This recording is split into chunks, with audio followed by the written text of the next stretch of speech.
Okay, everybody, can you see the screen and can you hear me? क्या आप मुझे सुन सकते हैं या देख सकते हैं? Okay. Okay. अच्छा देखो, there are certain students. I hope everyone can hear me. There are certain students जो कि पूछ रहे हैं कि कौन कौन सी किताबें खरीदनी है. कल एक बच्चे ने मुझे मैसेज किया था कि कौन सी किताब खरीदनी है. Actually, अभी आपके पास बुकलेट तो ग्रेविटी का एक मिला होगा, right? See, let us talk a bit about books because there are students asking about them. तो ग्रेविटी की एक बुक आपको मिली होगी. एनसीईआरटी खरीदनी है आपको. महाराष्ट्र बोर्ड से एफिलिएटेड है आप लोग? बोर्ड्स कौन, मतलब कौन से स्कूल में लिया है? महाराष्ट्र बोर्ड का लिया है, सीबीएसई का लिया है, किधर किसका लिया है? एवरीबॉडी बोर्ड कौन सा लिया है? मतलब स्कूल के ऑप्शंस मिले होंगे तो कौन सा बोर्ड लिया? एसएससी लिया, मतलब महाराष्ट्र बोर्ड लिया. ओके, तो ठीक है, मतलब महाराष्ट्र बुक की टेक्स्ट बुक के अलावा आपको एनसीईआरटी भी खरीदनी है. Is that clear everyone? आपको एनसीईआरटी भी खरीदनी है. एनसीईआरटी के बाद आपका बुकलेट आ जाएगा जो आपको मिल ही गया है. प्रॉब्लम्स के लिए देखो, मतलब क्वेश्चंस के लिए जैसे रिकमेंडेड रहता है. फिजिकल केमिस्ट्री में मैंने तुम्हें रिकमेंड किया है N Awasthi. What is that? What do you want to ask कि मैं आप पाटिल क्या पूछना चाह रहे हो? NCERT is a reference book. Everybody NCERT नहीं समझे, नहीं जानते हो? एनसीईआरटी की एक बुक आती है.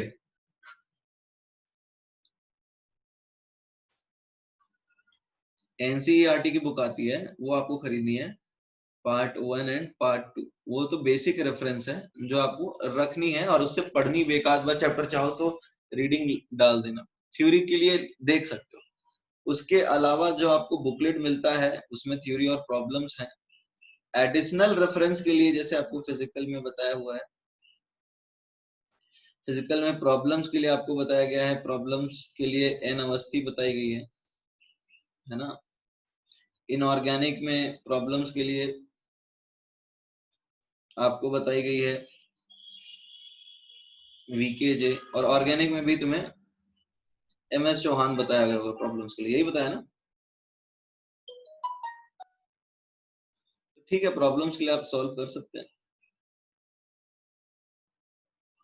ओके, अदर देन दिस सी, अब यदि तुम्हें बुकलेट जैसे क्लास में जो तुम्हें लेक्चर के नोट्स मिलते हैं उसके अलावा तुम्हारे पास एनसीईआरटी पढ़ने के लिए भी है, बुकलेट भी पढ़ने के लिए है, उसके बाद प्रॉब्लम सॉल्व करने के लिए दो सोर्सेस है, इसके बाद तुम और कोई टेक्स्ट बुक खरीद. Everybody, am I Audible?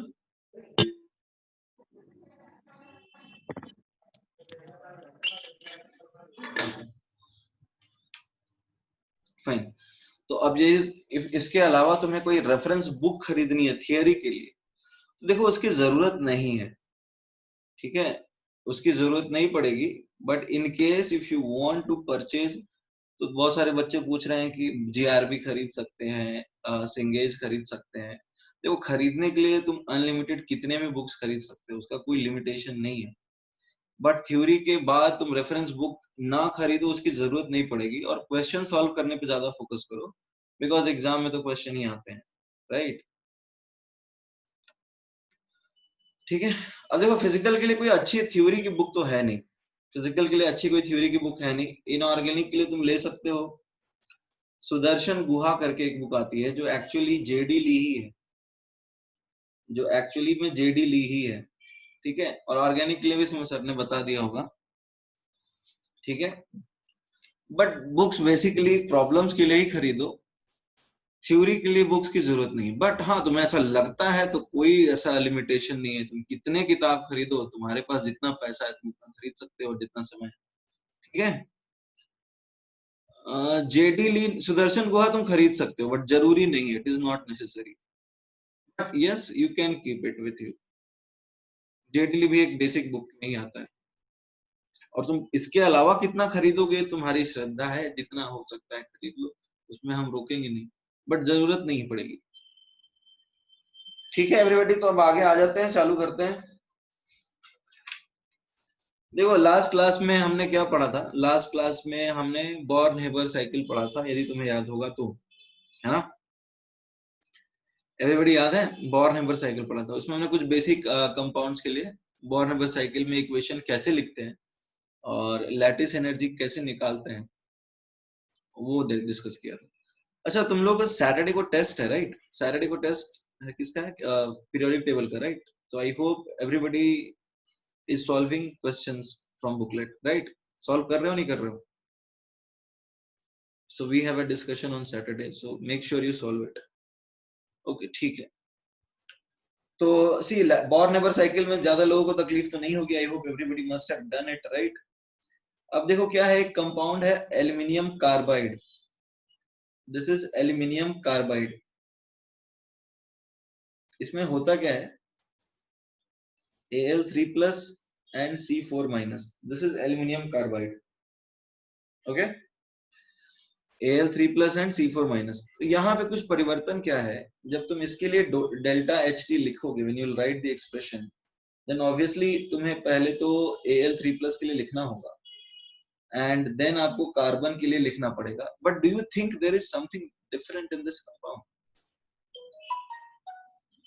इसमें कुछ अलग है क्या? देखो यहाँ पे कार्बन जो है ना, कार्बन वो एक्चुअली गैस से नहीं बनता है, तो तुम्हें कार्बन सॉलिड को कन्वर्ट करना पड़ेगा कार्बन गैस में। तो यहाँ पे इंथैल्पी ऑफ सब्लिमेशन ही लगेगा। Is that clear? यहाँ पे कोई बॉन्ड डिसोसिएशन नहीं लगेगा, क्योंकि कार्बन सॉलिड के फॉर्म में ही मिलता है नेचर में, राइट? तो यहाँ पे जो हम लोग बॉन्ड डिसोसिएशन वाला पार्ट किया करते थे, that will not be required. Everybody, is that clear?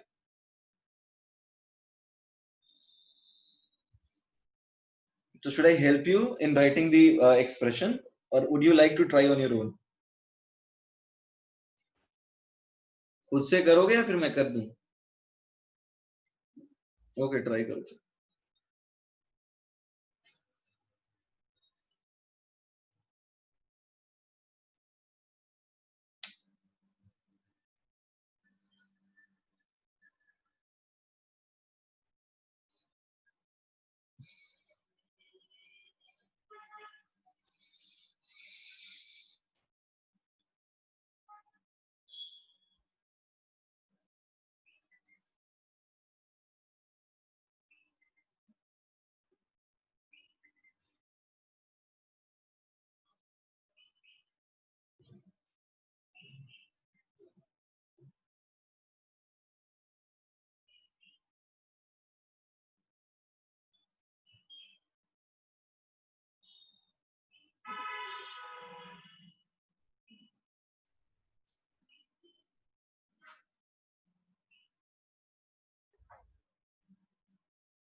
Everybody, answer आया?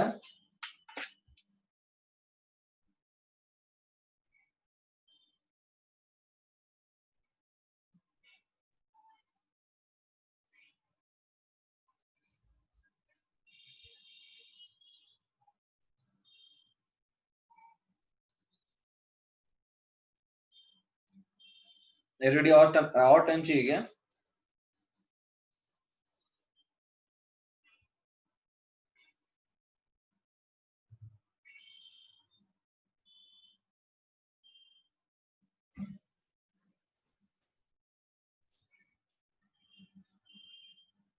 Everybody please respond.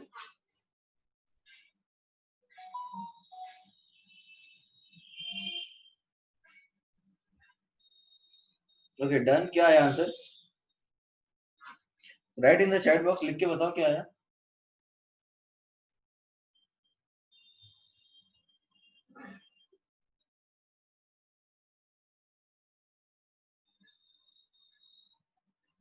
नहीं बताओगे? Delta H sublimation. ओके, अच्छा श्रेयस यहाँ पर, सॉरी सरायु, ओके सरायु, यहाँ पे एक चीज ध्यान देना है हमें, L4C3 है अपने पास, राइट? तो जो भी हम लिखेंगे एल्युमिनियम के लिए, उसको हमको 4 से मल्टीप्लाई करना पड़ेगा, और जो भी हम कार्बन के लिए लिखेंगे उसको हमको 3 से मल्टीप्लाई करना पड़ेगा, और लास्ट में माइनस एलियम लिख देंगे, राइट? तो इसमें पहले सब्लिमेशन, फिर 3 बार ionization. Everybody, is that clear? Everybody, is that clear? Now अब यहाँ पे क्या होगा, एक बार sublimation plus, sorry minus EA1 plus EA2 plus EA3 plus EA4, right, और फिर लास्ट में माइनस ए लिख देना। This is in the bracket, ये पूरा ब्रैकेट में ही है, ठीक है, और लास्ट में minus A. Everybody, is that clear?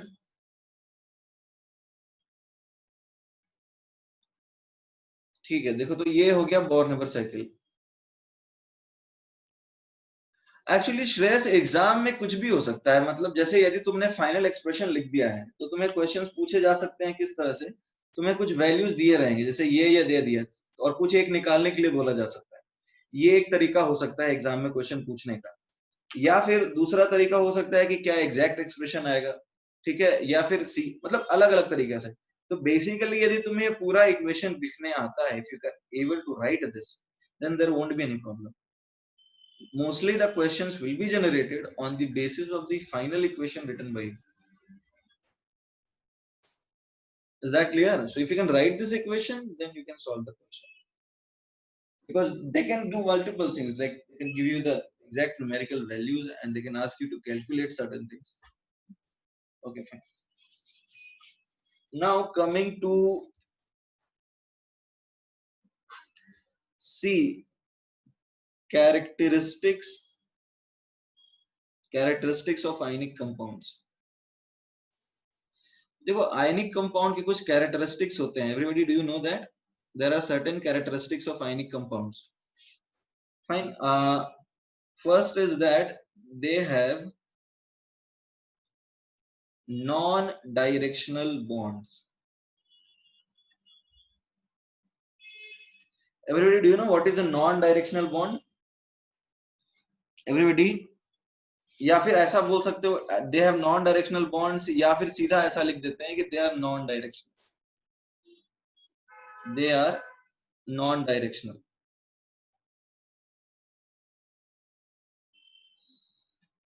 See, when we say that they are non-directional, what does it mean? Non-directional होने का क्या मतलब हुआ? Everybody, when we say non-directional, what does it mean? See, जैसे Na plus है, right?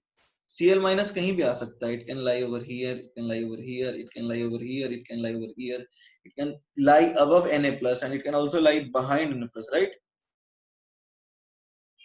तो यहाँ कोई डायरेक्शन तो नहीं है ना। अब जैसे मान लो कार्बन बनाता है एक कंपाउंड मीथेन, फाइन, कार्बन बनाता है कंपाउंड मीथेन, तो इसमें जो एंगल होता है दैट इज 109 डिग्री 28 मिनट्स। तो यहाँ पे एक पर्टिकुलर टेट्राहेड्रल बोलते हैं इसको, will see this in covalent compounds, इसको टेट्राहेड्रल बोलते हैं। तो यहाँ पर तो परफेक्ट बॉन्ड एंगल होता है ना, यहाँ पे परफेक्ट बॉन्ड एंगल होता है। एवरीबॉडी, ये समझ में आ रहा है बात? बॉन्ड एंगल का मतलब क्या है? दो बॉन्ड्स के बीच में एक परफेक्ट एंगल होता है। तो वी कैन से कि there is a definite direction in which a bond is formed. Is that clear? एक पर्टिकुलर डायरेक्शन में बॉन्ड बनता है। जैसे यहाँ पर तुम बात कर लो, let's say you talk about CO2, so even in this case you can see the bond angle theta will be 180 degree। तो यहाँ पे भी क्या है, there is a definite angle for the bond।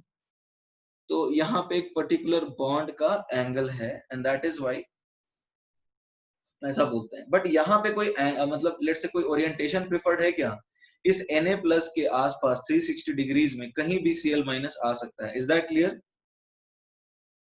तो यहाँ कोई एक डायरेक्शन में बॉन्ड बनता है?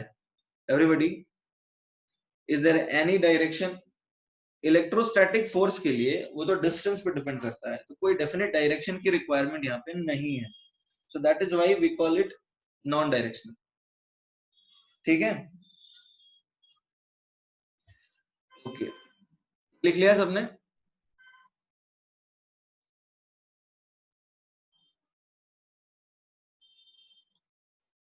Everybody done? Okay, fine. Parth Shirode, फिर क्या नहीं समझ में आया तुम्हें पार्थ?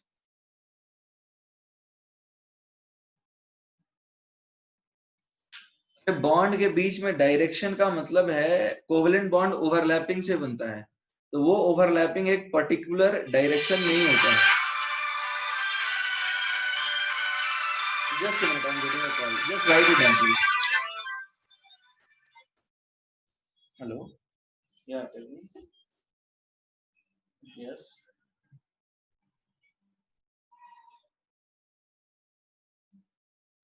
No, nothing.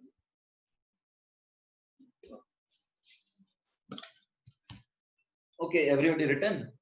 तो अभी देखो क्या है कि एंगल का मतलब क्या है, ओवरलैपिंग से बॉन्ड बनता है। तो अब जैसे हम बात करें BF3 में क्या होता है ना कि जैसे मान लो तुम्हारे पास दो बॉन्ड्स हैं, एक ये बॉन्ड है और एक ये बॉन्ड है। तो ये क्या करते हैं, एक दूसरे से दूर चले जाते हैं ताकि रिपल्शन कम से कम हो। तो यहाँ पे बॉन्ड एंगल 180 डिग्री होता है। अब मान लो तुम्हारे पास तीन बॉन्ड है, तो इस स्टेट में आएंगे तो इनके बीच का रिपल्शन मिनिमम होगा, तो यहाँ पे बॉन्ड एंगल 120 डिग्री होगा।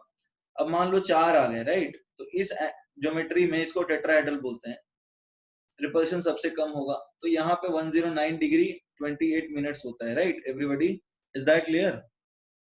तो अब जब कोवेलेंट बॉन्ड बनता है तो उसमें हम क्या बोलते हैं कि परफेक्ट डायरेक्शन में बॉन्ड होता है, कि इस एंगल पे बॉन्ड बनेगा, राइट। बट आयनिक कंपाउंड में तो ऐसा कोई ओवरलैपिंग होता ही नहीं है।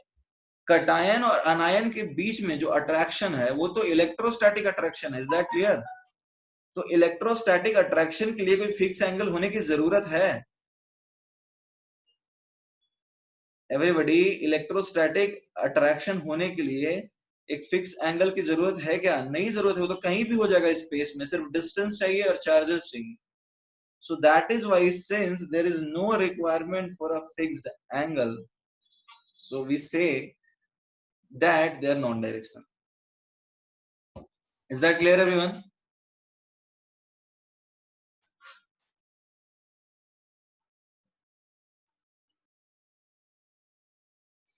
Okay. Now coming to the next point. देखो नेक्स्ट पॉइंट क्या है, इलेक्ट्रिकल कंडक्टिविटी। इलेक्ट्रिकल कंडक्टिविटी देखो, सॉलिड स्टेट में कंडक्ट करेगा क्या? सॉलिड स्टेट में कंडक्ट करेगा। तुम्हारे पास एक NaCl का सॉलिड क्रिस्टल है, तो इलेक्ट्रिकल कंडक्टिविटी सॉलिड स्टेट में तो नहीं होगा ना। ओके, मोल्टेन स्टेट में, मोल्टेन स्टेट मतलब समझ रहे हो? मोल्टेन स्टेट मतलब NaCl सॉलिड को गर्म किया, पिघल गया NaCl लिक्विड। तो एवरीबॉडी ये कंडक्ट करेगा क्या? मोल्टेन या फ्यूज्ड बोल सकते हो, मोल्टेन या फिर फ्यूज्ड। हाँ, तो ये कंडक्ट करेगा क्या? मतलब इसको गर्म किया है ताकि ये लिक्विड बन जाए, तो ये करेक्ट कंडक्ट करेगा। एक्वस सोल्यूशन में कंडक्ट करेगा एवरीबॉडी, एक्वस सोल्यूशन में कंडक्ट करेगा। जैसे तुम्हारे पास NaCl एक्वस है जो कि डिसोसिएट होता है Na plus aqueous and Cl minus aqueous में, तो ये कंडक्ट करेगा। यस, ये करेगा। तो अब ये ऑब्वियसली इलेक्ट्रिकल कंडक्टिविटी जो इस तरह से हम डिफाइन कर सकते हैं, ठीक है ना एवरीबॉडी? अच्छा देखो, ये कुछ और चीजें हैं कि they have high melting and boiling point, ये सब लिखवाने की जरूरत नहीं है ना। मेल्टिंग पॉइंट ज्यादा होता है नॉर्मली, और बॉइलिंग पॉइंट भी ज्यादा होता है, जल्दी मेल्ट नहीं करते। तो ये सब तो बेसिक चीजें तुम्हें पता ही होगा। एक प्रॉपर्टी है दैट इज कॉल्ड आइसोमॉर्फिज्म। पहले ये लिख लो everybody, write it down.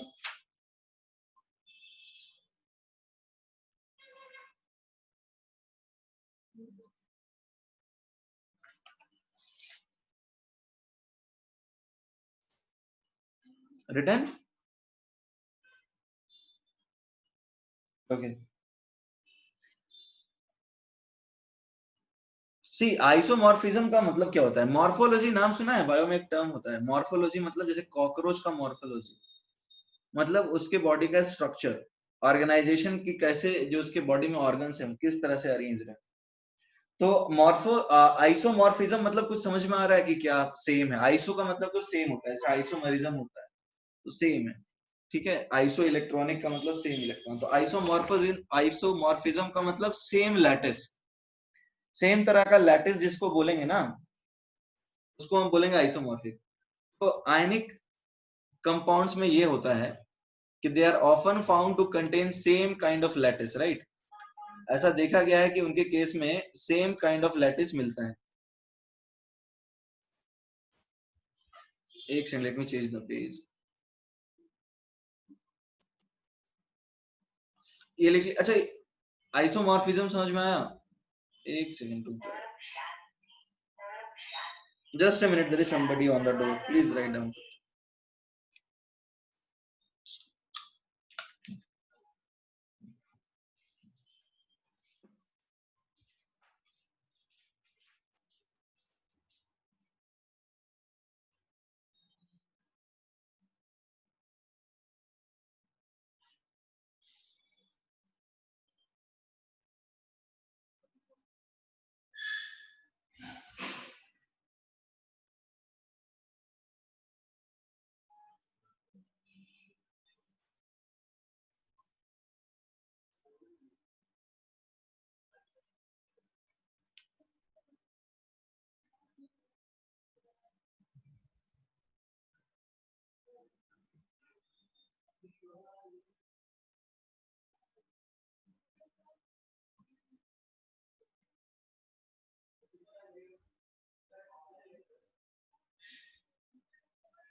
Everybody written till this point?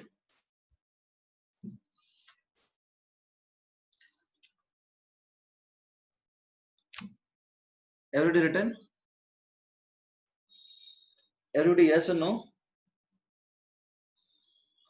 Actually अभी क्या कर सकते हैं, मेरे घर के बाहर कोविड वाले आए हैं, सबका टेम्परेचर चेक कर रहे हैं, so I would need 15 to 20 minutes, so what should we do? 20 minute बाद लॉग इन करोगे, चलेगा क्या? टेम्परेचर चेक करने आए हैं, so that is a compulsory thing.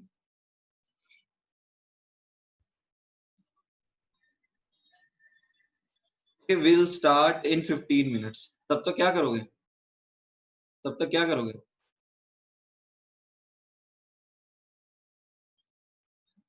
तब तक ये सेशन से लॉग इन कर लो, और 15 मिनट्स के बाद क्लास वर्क क्या दे दूं? पीरियोडिक टेबल की बुकलेट ही सॉल्व करो। पीरियोडिक टेबल की बुकलेट सॉल्व करो। That clear?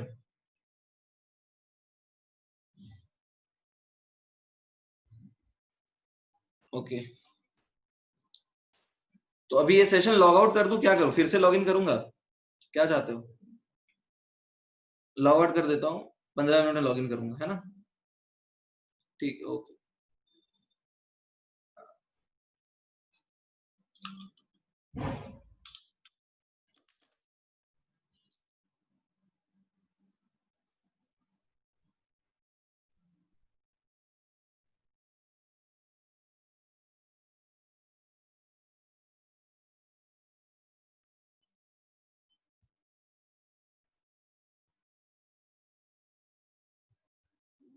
अच्छा ठीक है, इसको रहने ही देते हैं हम, ठीक है, रहने देते हैं।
Okay, everybody, I am back.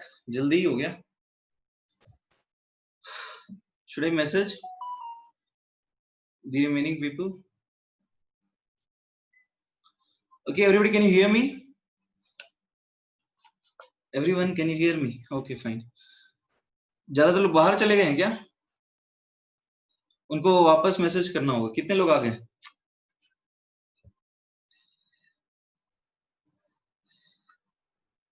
हाँ, 5 मिनट में हो गया. वो गया मैं, और मुझे लगा ज्यादा.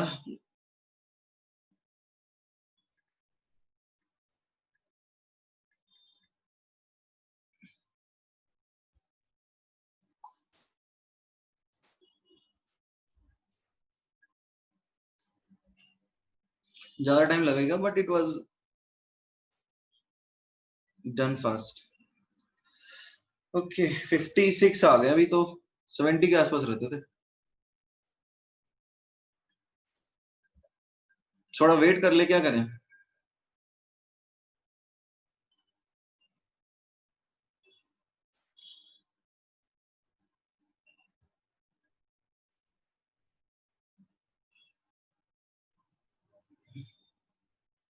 ठीक है, वेट कर लेते हैं.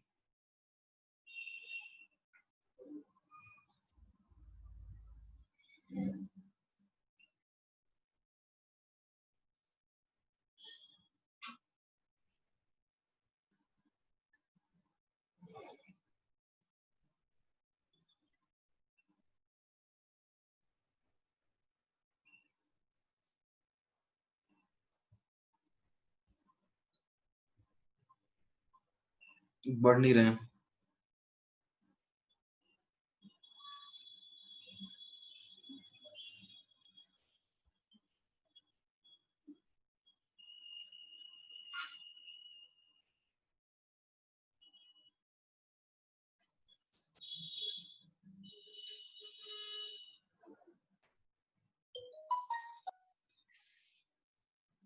Mg3N2 का लैटिस एनर्जी बता दोगे? ध्रुविल बता देंगे. देखो, Mg3N2 तो आसान है. देखो ध्रुविल, होता क्या है, ये टॉपिक था अपना. इसका डाउट है Mg3N2. और किससे कंपेयर करना है तुम्हें? ध्रुविल, कंपेयर किससे करना है? NaCl. तो यार ये तो बड़ा आसान है. ये +2 है, ये -3 है, और ये +1 है, ये -1 है. तुम खुद सोचो ध्रुविल, इसमें चार्ज क्या है? लैटिस एनर्जी क्या होता है? K Q1 Q2 by RC plus RA. तो यहाँ 2 into 3 6 आ जाता है, राइट? और यहाँ तो 1 into 1 1 ही आएगा ना. तो ये रेशियो यहाँ पे ज्यादा, मतलब ये जो Q1 Q2 है, ये Mg3N2 के लिए कितना आता है बताओ? 6 आता है. और Q1 Q2 NaCl के लिए क्या आता है एवरीबॉडी? 1 आता है, right? Everybody, is that clear or not? Dhruvel, is that clear? तो ऑब्वियसली तुम खुद सोचो ना, किसका ज्यादा होगा. ध्रुविल, किसका ज्यादा होगा बताओ? Mg3N2 का, राइट? ठीक है, और किसी को कोई डाउट है तो पूछ लो अभी। 1-2 मिनट वेट कर सकते हैं हम लोग, 1 मिनट और वेट करूंगा, अभी ज्यादा बच्चे सो गए लगता है। ठीक है, 1 मिनट वेट कर लेते हैं, उसके बाद स्टार्ट कर लेंगे।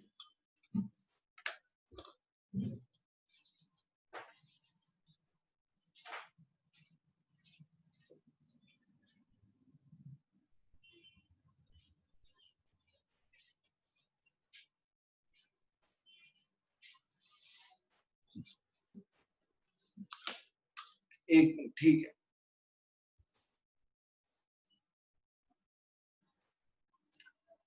ओके, अब चालू कर लें एवरीबॉडी, अब स्टार्ट कर लेते हैं। ओके, ठीक है। सी देखो, अभी हम लोग बात कर रहे थे एक प्रॉपर्टी की, and that was called iso. I have recently join, booklet जाके ले लो Raj, you can go and take the booklet from the gravity office. ठीक है, अभी जाके बुकलेट ले सकते हो।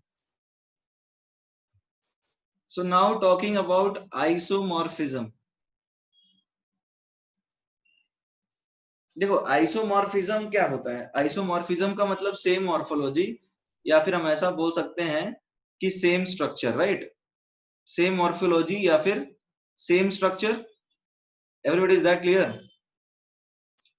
तो आइसोमॉर्फिज्म का मतलब ये है, certain ionic compounds, certain ionic compounds have same arrangement of ions, same arrangement of ions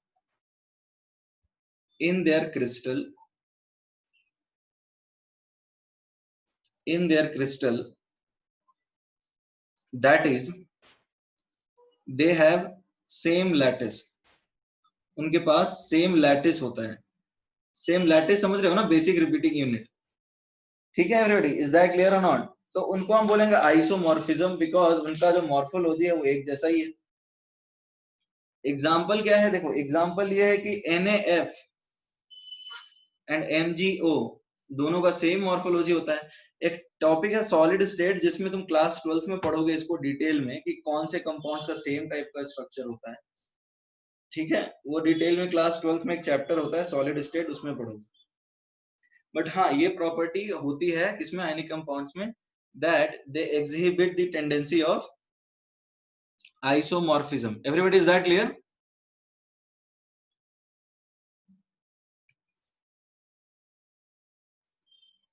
crystal shapes तो अलग अलग होते हैं। क्रिस्टल शेप्स मतलब क्रिस्टल का शेप क्या होता है? Shreyas, what are you trying to ask? Shreyas Kulkarni, क्या पूछना चाह रहे हो?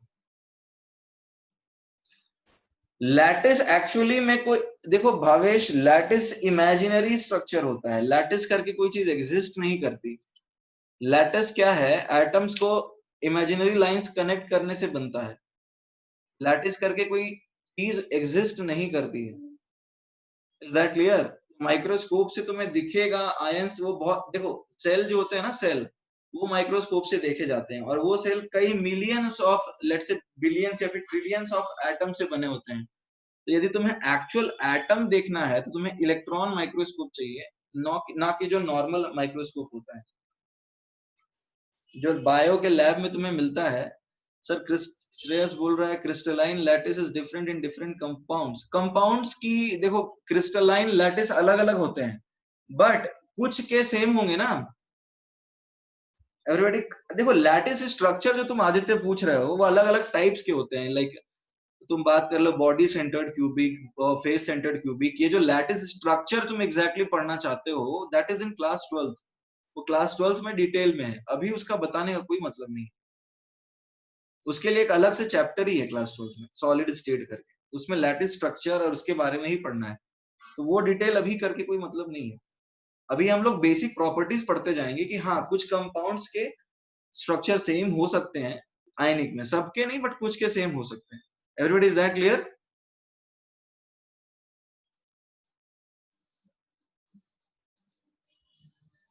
एवरीबॉडी, इज दैट क्लियर और नॉट?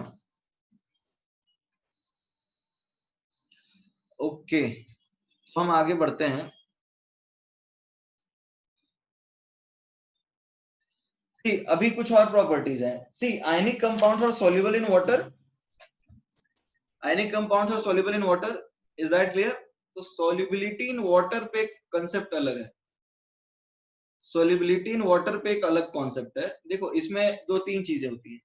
जैसे तुमने NaCl को पानी में डाला, NaCl सॉलिड को पानी में डाला, तो ये होता क्या है, Na प्लस एक्वस में कन्वर्ट होता है, प्लस Cl माइनस एक्वस में कन्वर्ट होता है।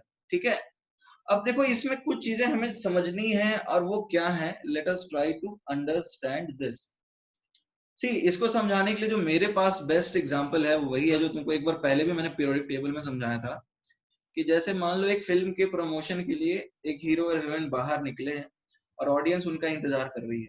ठीक है, तो अट्रैक्शन हीरो और हीरोइन में भी है। ठीक है, तो अब होता क्या है, जैसे ही ऑडियंस के बीच वो आते हैं, हीरोइन के आसपास लड़के मेल जो कि ऑडियंस में थे, और हीरो के आसपास लड़कियां जो ऑडियंस में थी, वो घेर लेती हैं उनको। तो इससे होता क्या है कि ये मेन मतलब जो प्राइमरी अपना हीरो था और प्राइमरी अपनी हीरोइन थी, उनके बीच में इंटरेक्शन खत्म हो गया। ये समझ में आ रहा है तुम्हें? Every, can you visualise this? तो होता क्या है कि लेट से जो मेन कैरेक्टर में हीरो और हीरोइन थी, एक्ट्रेस और एक्टर सॉरी, उनके बीच का इंटरेक्शन खत्म हो गया। जितना ज्यादा ऑडियंस है, समझ में आ रही बात, जितना ज्यादा ऑडियंस है उतना कम इंटरेक्शन होता जाएगा यहाँ। एवरीबडी, इज दैट क्लियर और not?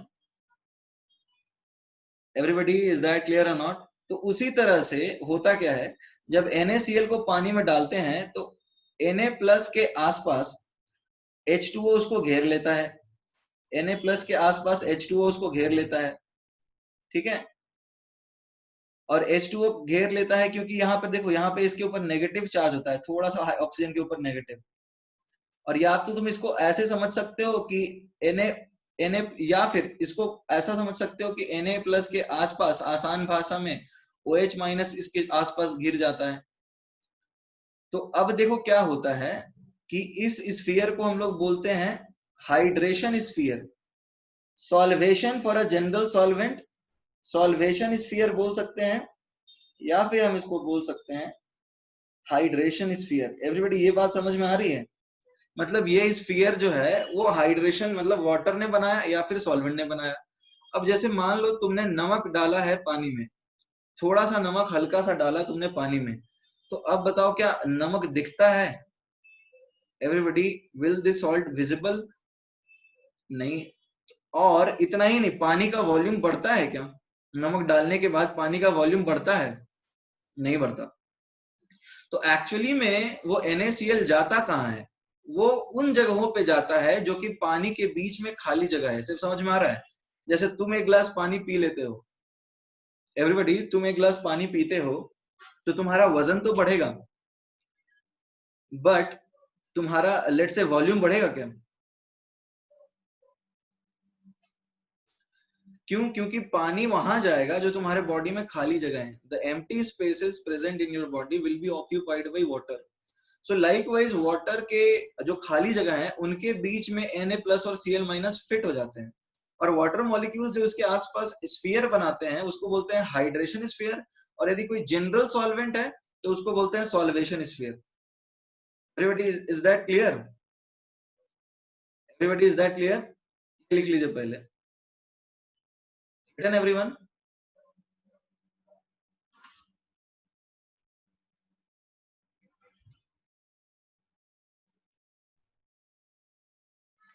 Okay, fine. Similarly Cl minus के आसपास भी आएगा ना, Cl माइनस के आसपास भी H प्लस आ जाएगा। So this is again a solvation sphere. Cl minus के आसपास भी H प्लस आ जाएगा, so this is again a solvation sphere. Water split होता है क्या? नहीं, वाटर स्प्लिट नहीं होता है श्रेयस। वाटर के ऊपर पार्शियल चार्जेस रहते हैं, इस तरह से कुछ रहता है। मतलब ये जो है, मान के चलो O माइनस है ना, ऑक्सीजन के ऊपर माइनस, और इसके ऊपर प्लस है, तो यहाँ पे इस तरह से कुछ ऐसे आ जाएगा, तो यहाँ कुछ Cl माइनस फंस जाएगा, बट वो कॉम्प्लिकेटेड होगा बताना, तो इसलिए तुम्हें आसान भाषा में समझाया है। इसको H प्लस, देखो बेसिकली सॉल्वेशन कौन कर रहा है? सॉल्वेशन O माइनस कर रहा है Na प्लस का और H प्लस कर रहा है Cl माइनस का। Is that clear? Water actually में स्प्लिट नहीं होता, बट हो तो वही रहा है ना। Shreyas, is that clear? यदि तुम्हें डिटेल में समझाऊं तो कुछ इस तरह का है, जैसे मान लो ये कुछ इस तरह का है।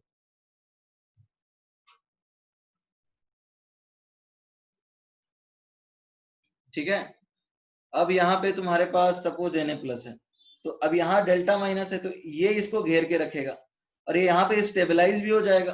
क्यों? क्योंकि ये पॉजिटिव चार्ज जो है नेगेटिव के आसपास अट्रैक्ट होगा और यहाँ डेल्टा प्लस है, यहाँ डेल्टा प्लस है। फिर दूसरा कोई आ जाएगा, लेट से H2O कुछ इस तरह का, यहाँ डेल्टा प्लस, यहाँ डेल्टा प्लस, तो इस जगह पे Cl माइनस फंस जाएगा और यहाँ इंटरेक्शन चालू हो जाएगा। लाइकवाइज फिर से बनता जाएगा। तो बट ये कॉम्प्लिकेटेड नहीं हो गया? समझाना मुश्किल हो जाता है इसको। Everybody is that clear? अरे जैसे मान लो ऑडियंस जो था, जिसमें बहुत सारे लोग थे, जिसमें बहुत सारे लेट से मेल फैंस थे, फीमेल भी थे, तो वो लोग क्या अलग हो जाते हैं? नहीं ना, they do not get separated. वो तो बस अपने पसंद के हिसाब से लोग चुन रहे हैं। Is that clear?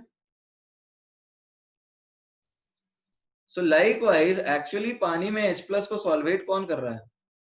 एवरीबॉडी, पानी में H प्लस को, सॉरी HCl माइनस को H प्लस सॉल्वेट कर रहा है और Na प्लस को सॉल्वेट कौन कर रहा है? एवरीबॉडी, Na प्लस को सॉल्वेट कौन कर रहा है? और 2 माइनस बोल दो, क्योंकि ऑक्सीजन के ऊपर ऑक्सीडेशन नंबर -2 है। ठीक है, इस तरह से सॉल्वेशन किसको बोलेंगे एवरीबॉडी? सॉल्वेशन क्या बोलेंगे? सॉल्वेशन क्या हुआ बताओ? It is a process in which, it is a process in which the molecules of solvent, it is a process in which the molecules of the solvent, the molecules of a solvent surround the molecules, surround the ions बोल सकते हैं of a salt। ये समझ में आ रहा है? In case of water इसको क्या बोलेंगे? इन केस ऑफ वाटर इसको हम क्या बोलेंगे? इट इज कॉल्ड, क्या बोलेंगे एवरीबॉडी? हाइड्रेशन। यहां तक किसी को समझने में दिक्कत हो रही है? Is that clear?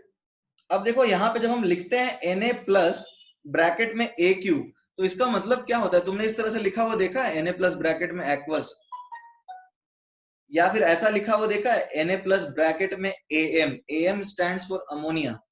ये नहीं देखा होगा शायद AM, बट ये तो देखा होगा ना AQ। इसका मतलब क्या है पता है? Na plus is in the solvation sphere of water. Na plus is in the solvation sphere of water. इसका मतलब यही है कि पानी के सॉल्वेशन स्फीयर के बीच में Na प्लस है, और यहां पर इसका मतलब क्या है? AM stands for ammonia. Ammonia is also a solvent, तो Na plus is the solvation sphere of ammonia. इस तरह से हम समझाते हैं एवरीबॉडी। यहां तक तुम्हें सॉल्वेशन तो समझ में आया होगा? यहां तक कोई दिक्कत है? ये लिख लिया सबने? देखो ये वाली बात थोड़ी इंपॉर्टेंट भी है, तो ध्यान से सुनना, यहां तक किसी को डाउट होना नहीं चाहिए। पानी में NaCl डिसॉल्व हो रहा है। एक्चुअली में दो चीजें हो रही हैं। एक तो NaCl को हम अलग कर रहे हैं Na प्लस और Cl माइनस में, तो इसको Na प्लस को हम अलग कर रहे हैं Na प्लस और Cl माइनस में, तो इसमें एनर्जी लगेगा। एनर्जी कितनी लगेगी एवरीबॉडी? Lattice energy, right. और दूसरे स्टेप में Na प्लस और Cl माइनस H2O के साथ क्या कर रहे हैं? Na प्लस एक्वस और Cl माइनस एक्वस बनाते हैं। इस स्टेप में एनर्जी निकलेगी, राइट। दिस इज एंडोथर्मिक, और यहां पे हम बोल सकते हैं क्या? Hydration energy. यहां पे समझ रहे हो ये क्या है? ये एक्चुअली में नेगेटिव होता है, बट एंथैल्पी जब हम लिखते हैं ना, दिस इज हाइड्रेशन एंथैल्पी। ये क्या है everybody? This is enthalpy of hydration.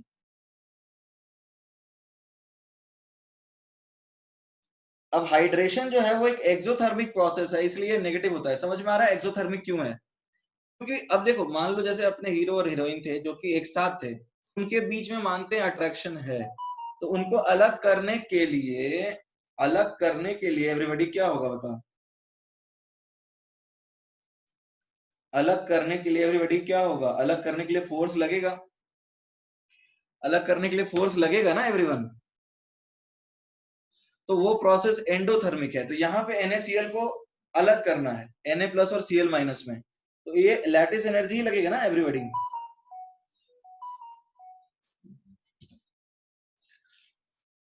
अब एक बात बताओ, दूसरा जो प्रोसेस है जिसमें Na प्लस और Cl माइनस, अब अलग करने का प्रोसेस एंडोथर्मिक है, फिर भी वो अलग क्यों हो रहे हैं बताओ, क्योंकि ऑडियंस जो है वो भी बहुत ज्यादा है, राइट।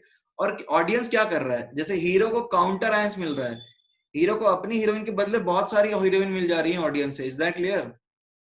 और अपनी जो हीरोइन है उसको बहुत सारे हीरो मिल रहे हैं ऑडियंस से। तो उसी तरह से होता क्या है, जब NaCl वाटर में आता है तो उसको काउंटर आयंस बहुत ज्यादा मिल जाते हैं, इज दैट क्लियर। और उन काउंटर आयंस के बीच में Na प्लस और Cl माइनस भी स्टेबलाइज हो रहा है, उसको ही ज्यादा तकलीफ नहीं है, क्योंकि उसको अभी नेगेटिव चार्ज मिल ही रहा है ना। तो इससे क्या होता है, यदि तुम्हारे, अब देखो पानी तुम में क्या करते हो, तुम 1 चम्मच डालते हो लेट से सॉल्ट, और लेते हो पानी 1 गिलास, तो पानी तो बहुत ज्यादा है ना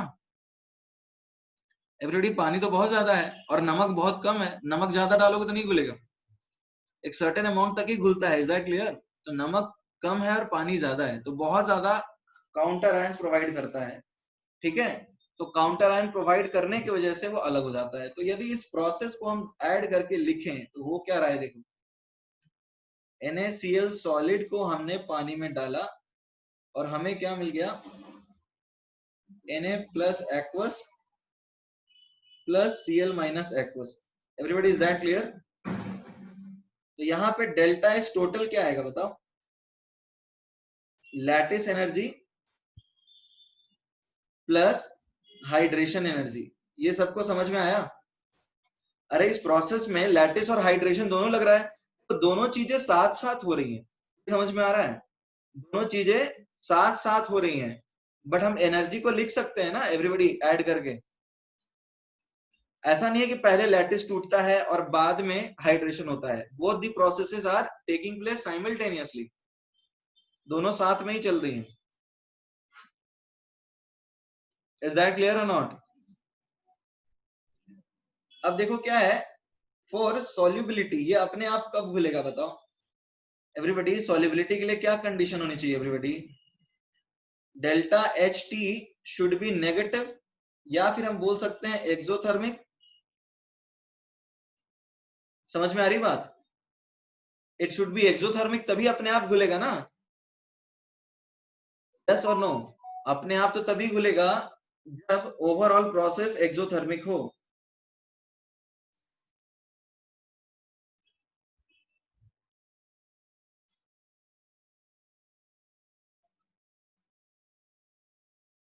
is that clear. Last line नहीं समझे श्रेयस, देखो सीधा सा कंसेप्ट है, ठीक है। एक प्रोसेस में लैटिस टूट रहा है और दूसरे प्रोसेस में आयन से स्टेबलाइज हो रहा है, तो अपने आप सोल्युबिलिटी कब होगी एवरीबॉडी, अपने आप सोल्यूबल कब होगा, जब ओवरऑल प्रोसेस एक्सोथर्मिक हो। ये समझ में नहीं आ रहा एवरीबॉडी, से यस और नो।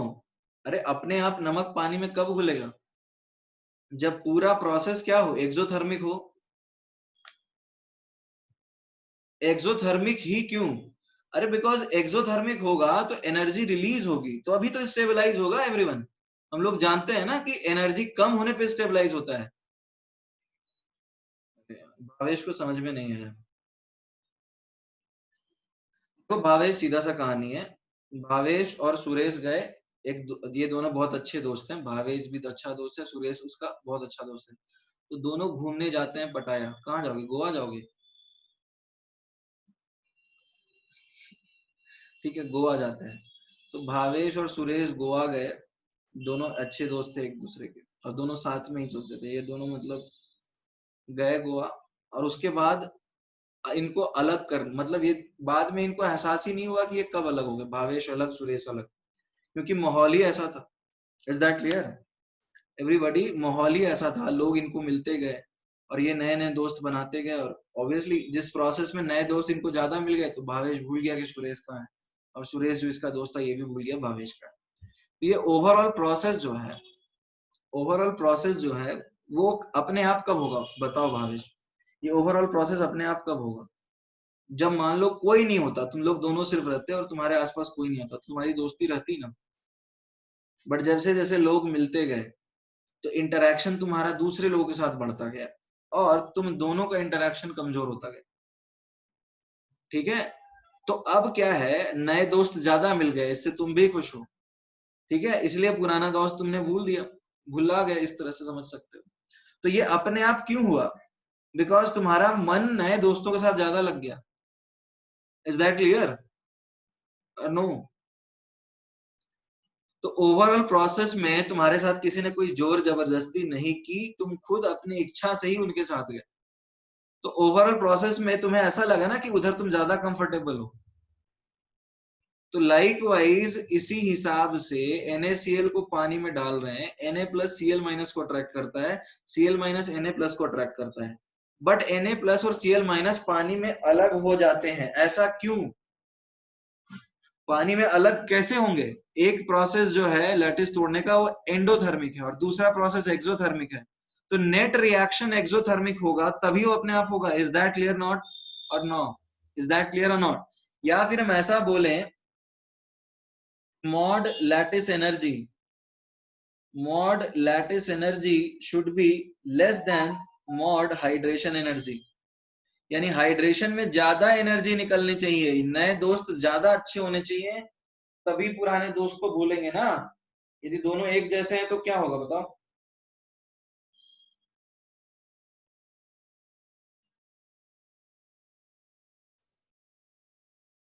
एवरीबॉडी, दोनों नए दोस्त और पुराने दोस्त एक जैसे हैं तो मतलब कोई खास नहीं हो पाएगा, कुछ भी नहीं हो पाएगा। बट यदि नए दोस्त ज्यादा अच्छे लग गया और उसका मन ज्यादा लगा तो उधर जाएगा ना। तो अब देखो क्या होता है, NaCl इनिशियली पानी में घुलता है। ऐसा नहीं है कि तुम कितना भी Na प्लस डालो, NaCl डाल दोगे पानी में घुल जाएगा। Is that clear everyone? बहुत ज्यादा घुलता है क्या NaCl? तुम एक काम करो, नमक का डब्बा लो, एक पैकेट लो, उसमें 2-3 बूंद पानी डाल दो, घुल जाएगा क्या पूरा? नहीं घुलेगा। तो this is quite obvious, you should understand this. लिख लिया सबने? This is condition for solubility. Everybody written और नॉट? ओके, तुमने ये चीज देखा है, चम्मच से यदि नमक चलाते हो, let's say you stir the solution using a stirrer or a spoon, then what happens? Everybody, क्या होता है, नमक घुलना चालू हो जाता है, the solubility starts increasing। Is that clear? The process of solubility increases when you use a spoon, right? What is the reason? ऐसा क्यों होता है?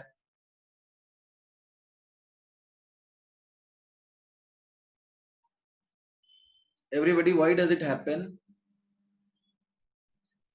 कुछ समझ में आ रहा है? More surface exposed? No, actually lattice, जैसे तुम चम्मच चलाते हो तो actually you give kinetic energy, तुम काइनेटिक एनर्जी देते हो तो बॉन्ड जल्दी टूटता है।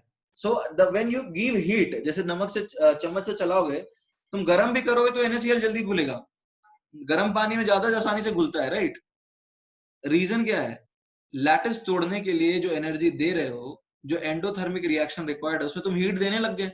अब चाहे तुम गर्म कर लो या फिर तुम लेट से चम्मच से चला लो, so you are driving the endothermic reaction. तो उससे क्या होगा कि जल्दी जल्दी जो है NaCl टूटने लगेगा, and that way solubility will increase. Is that clear? Okay, तो I hope it is clear. Condition for solubility is very simple, hydration energy should be more than lattice energy. इसमें किसी को डाउट है क्या?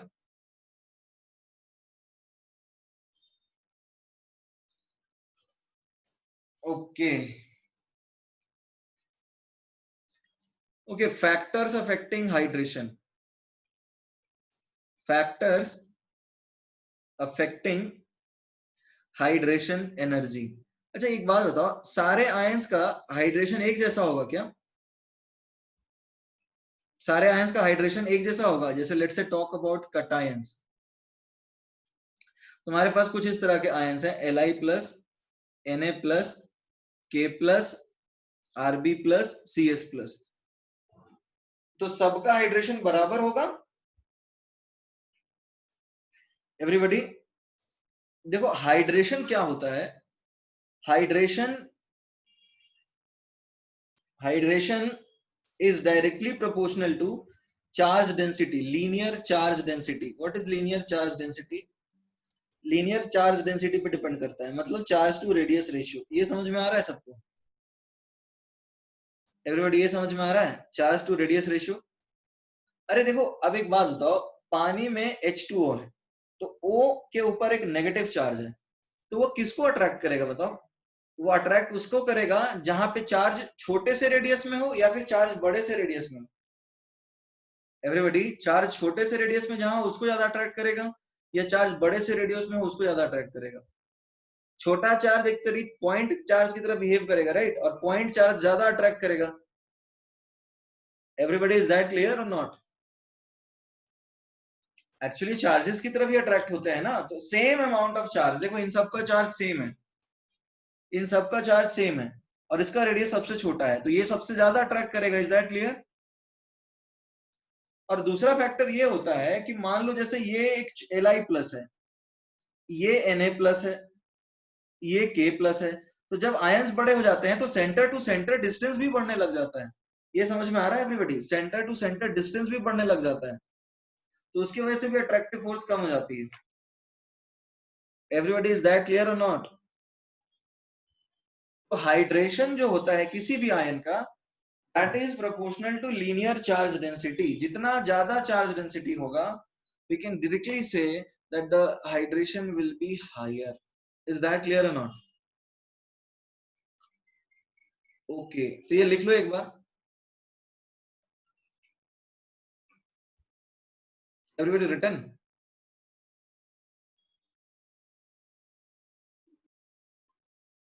Okay,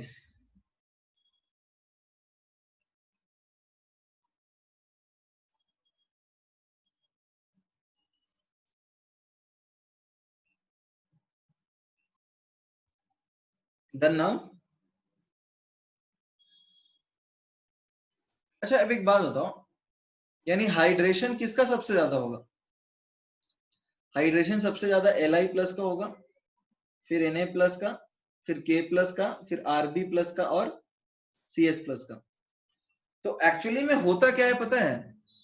यदि तुम पानी में देखो ना तो हाइड्रेशन स्फीयर होता है। हाइड्रेशन स्फीयर समझ रहे हो ना क्या? हाइड्रेशन स्फीयर का मतलब समझ रहे हो? Li प्लस के आसपास जो H2O के मॉलिक्यूल्स आए तो एक स्फीयर बन जाता है, उस स्फीयर को बोलते हैं हाइड्रेशन स्फीयर। ठीक है, ये जो स्फीयर बन रहा है that is called hydration sphere. तो यदि हम साइज ऑफ हाइड्रेशन स्फीयर बोलें तो किसका सबसे ज्यादा होगा?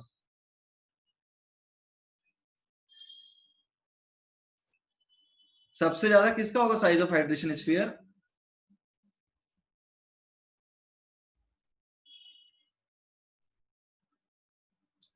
ये समझ में आया एवरीबॉडी? एक्चुअली होता क्या है, हाइड्रेशन जिसका सबसे ज्यादा है ना, वो सबसे ज्यादा वाटर मॉलिक्यूल्स को अट्रैक्ट करेगा, मतलब जो पहले चींटी था अब हाथी बन जाएगा। ये समझ में आया एवरीबॉडी? एवरीबॉडी से यस और नो? अरे जरा तुम सोचो, लिथियम क्या है? लिथियम का प्रिंसिपल क्वांटम नंबर क्या है एवरीबॉडी? Li प्लस है तो इसका प्रिंसिपल क्वांटम नंबर 2 होता है। तो अब देखो ना, a not n square by 2z आता है, तो तुम देखो 2 स्क्वायर आएगा, फिर 3 स्क्वायर आएगा, फिर 5 स्क्वायर, इस तरह से बढ़ता जाएगा, तो रेडियस काफी बड़ा होता जाता है। तो इससे क्या होता है कि इसकी अभी जरूरत नहीं थी कि जो चींटी था, मतलब जो Li प्लस सबसे छोटा था, अब वो हाथी बन जाएगा पानी में। ये समझ में आया या नहीं आया? जो चींटी था वो क्या बन जाएगा? वो हाथी बन जाएगा। तो हाइड्रेशन स्फीयर का साइज सबसे ज्यादा होता है Li प्लस का और Cs प्लस का सबसे कम होता है। तो अब बोलो मोबिलिटी, मोबिलिटी एंड कंडक्टिविटी समझते हो? मोबिलिटी का मतलब पानी में मूव करने की टेंडेंसी। तो सबसे ज्यादा फास्ट मूव कौन करेगा पता है पानी में? एवरीबॉडी, पानी में सबसे ज्यादा मूव कौन करेगा पता है? Cs plus. ये समझ में आ रहा है सबको? एवरीबॉडी ये समझ में आ रहा है? अरे जो सबसे बड़ा हाइड्रेशन हो गया वो तो सबसे धीरे मूव करेगा ना, और जिसका हाइड्रेशन स्फीयर सबसे छोटा है वो आसानी से मूव कर सकता है।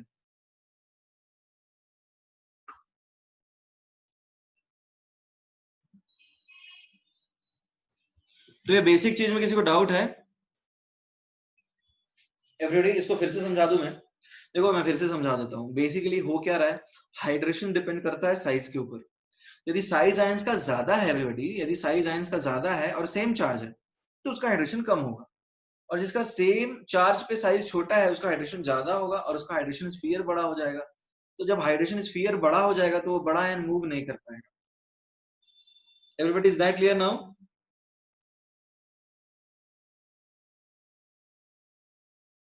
एवरीबॉडी से यस और नो?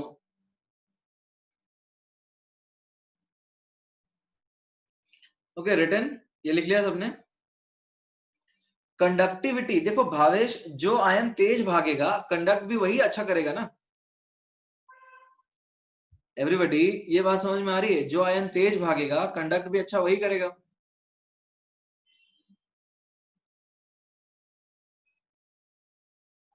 ओके, ये सबने लिख लिया होगा। अब जैसे पूछा जाए कि which of the following ions, which of the following ions has the highest value of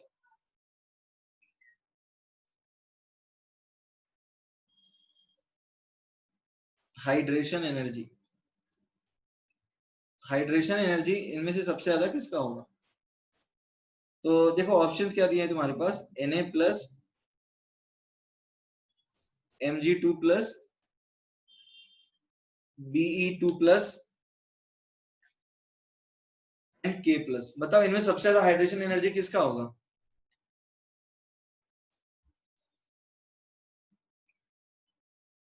everybody, सबका आंसर बताओ। देखो चार्ज तो इन दोनों का ज्यादा है और रेडियस इसका छोटा है, तो इसका Q/R हाईएस्ट है ना, तो यही इसी का हाइड्रेशन सबसे ज्यादा होगा। ये समझ में आ रहा है सबको? ओके, आगे बढ़ सकते हैं एवरीवन?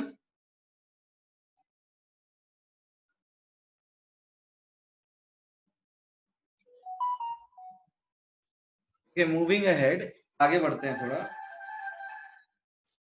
नेक्स्ट जो चीज आ रही है हमारे पास वो क्या है, लेट अस सी। हाइड्रेशन एनर्जी की तो हमने बात कर ली। अब देखो अनायनिक हाइड्रेशन, अनायन के भी केस में हाइड्रेशन होता होगा ना।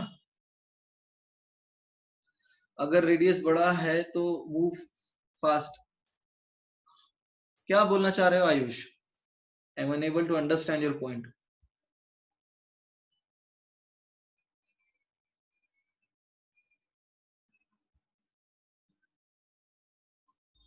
Ayush, what do you want to से?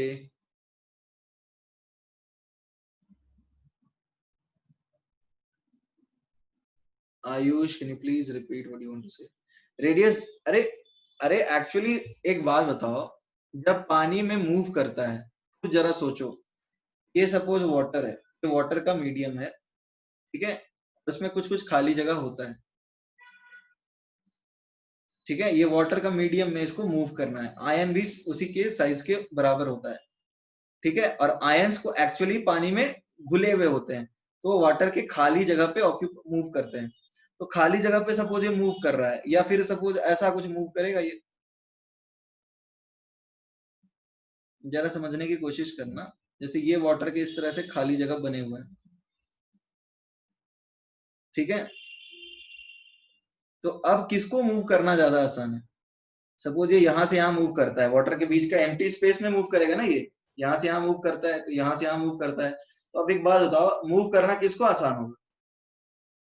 ये इसका मूवमेंट है, ये इसका मूवमेंट है, ये इसका मूवमेंट है, या फिर ऐसे भी जा सकता है, ठीक है, तो किधर मूव करना आसान होगा एवरीबॉडी? किसको मूव करना आसान होगा, जो छोटा है या फिर जो बड़ा है? स्मॉल जो है उसको ही मूव करना होगा ना। तो मोबिलिटी जो होता है, इट इज इन, बोल सकते हो, inversely proportional to size of hydrated ion. ये समझ में आ रहा है?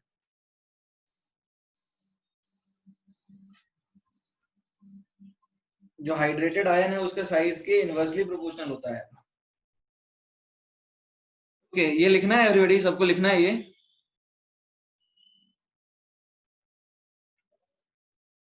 ओके फाइन, ये तो जनरल कंसेप्ट है। देखो सीधा सा बात है, मान लो तुम्हारे पास कुछ इस तरह से F minus C L minus B R minus I minus, F minus C L minus B R minus I minus, इनमें सबसे ज्यादा हाइड्रेशन किसका होगा एवरीवन? इनमें सबसे ज्यादा हाइड्रेशन किसका होगा? इनमें सबसे ज्यादा हाइड्रेशन, देखो hydration is again dependent on charge density Q by R। तो अब बताओ, सबसे सबका चार्ज सेम है, तो सबसे छोटा रेडियस किसका है?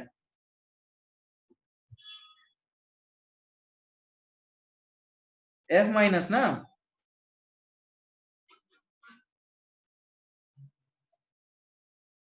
इज दैट क्लियर एवरीबॉडी और नॉट?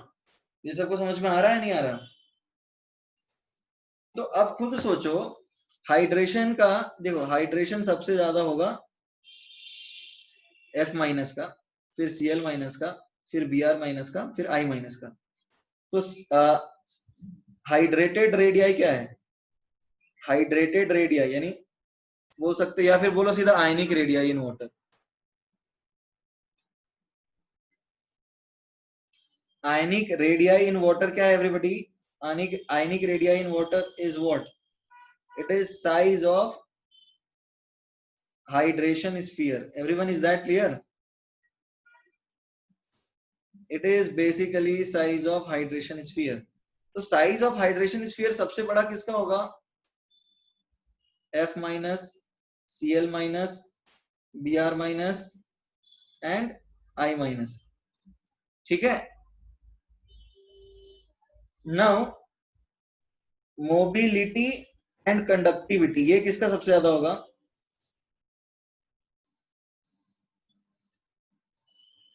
मोबिलिटी एंड कंडक्टिविटी का ऑर्डर फिर से उल्टा, F minus, Cl minus, Br minus, I minus. इसमें किसी को डाउट है?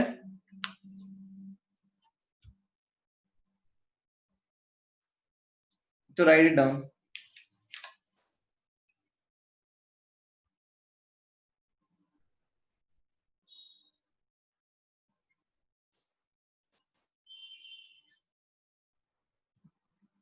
Return.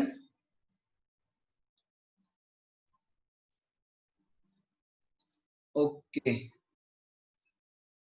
Height, okay Nikhil, I am waiting.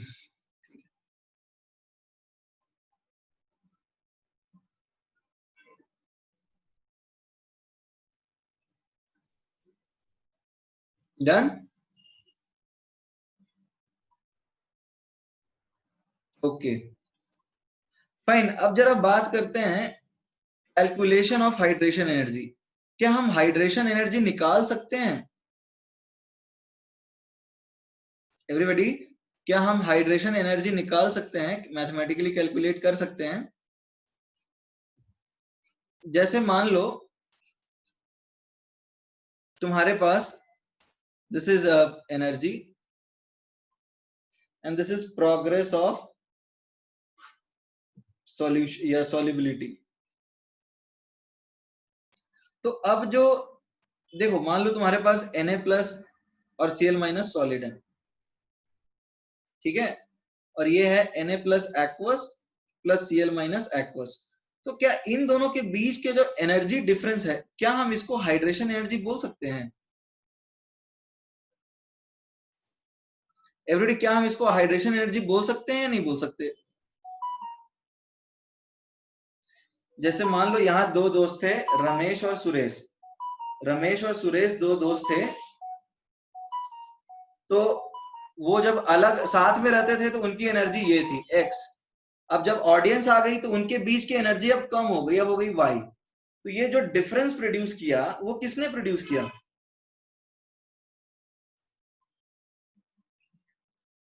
Everybody? जो डिफरेंस प्रोड्यूस किया वो किसने प्रोड्यूस किया? सॉल्वेंट। सॉल्वेंट ने प्रोड्यूस किया। तो जो सॉल्वेंट की वजह से एनर्जी में डिफरेंस प्रोड्यूस होता है, that is called solvation energy. Everybody, is that clear और not? Everybody, is that clear और नॉट? अरे हाँ या ना बोलो। जैसे ये दोनों जब साथ में थे तो इनकी एक एनर्जी कुछ थी, अब पानी में गए तो इनकी एक एनर्जी कुछ है, तो इन दोनों के बीच का जो एनर्जी डिफरेंस आया वो सॉल्वेंट ने प्रोड्यूस किया, वाटर ने प्रोड्यूस किया, तो हम इसको हाइड्रेशन एनर्जी बोलते हैं। Is that clear? यस और नो? हम आगे बढ़ सकते हैं कि ये लिख लिया सबने?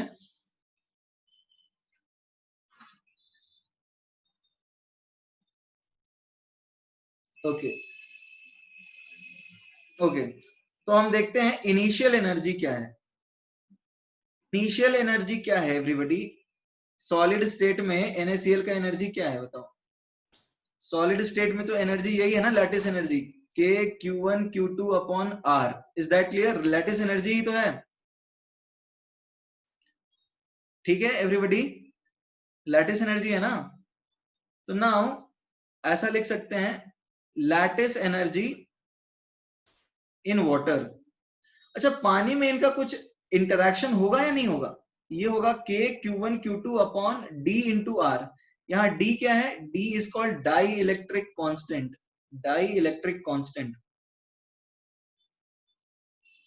d is called dielectric constant, and for water के लिए the value of d is equal to 81। ये समझ में देखो, एक जैसे तुमने पढ़ा है ना, force is equal to k q1 q2 by r, force तुमने पढ़ा है k q1 q2 by r square, तो लेकिन ये तो स्पेस में होता है, ठीक है, this is in space, this is in free space. अब जैसे तुम बात करोगे दूसरे मीडियम में, तो ये आता है k q1 q2 upon d into r square. यहाँ d क्या है? d is dielectric constant,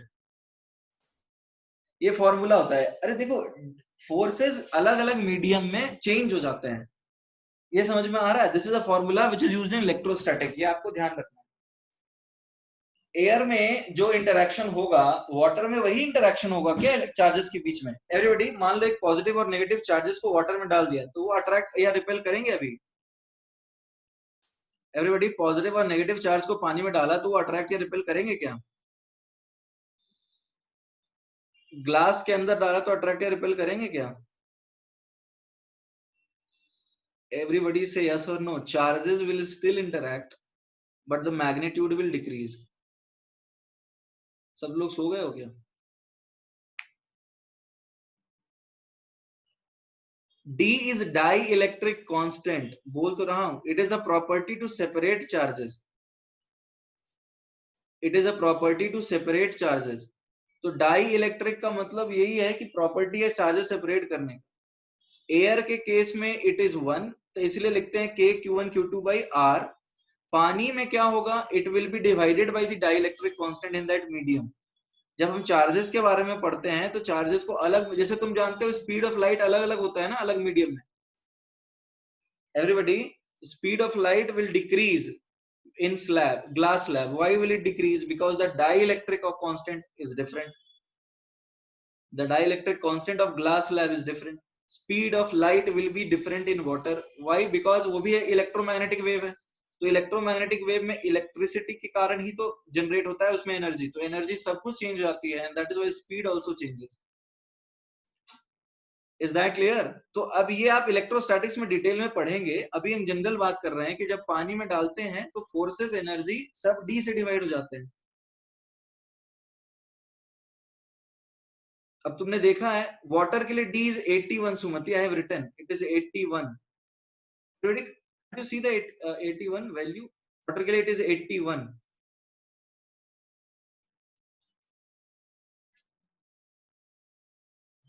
तो अब देखो क्या है, हाइड्रेशन एनर्जी हम कैसे डिफाइन करेंगे?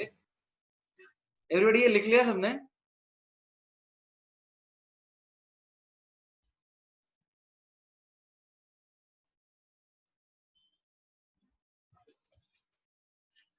तो हाइड्रेशन एनर्जी हम कैसे डिफाइन करते हैं?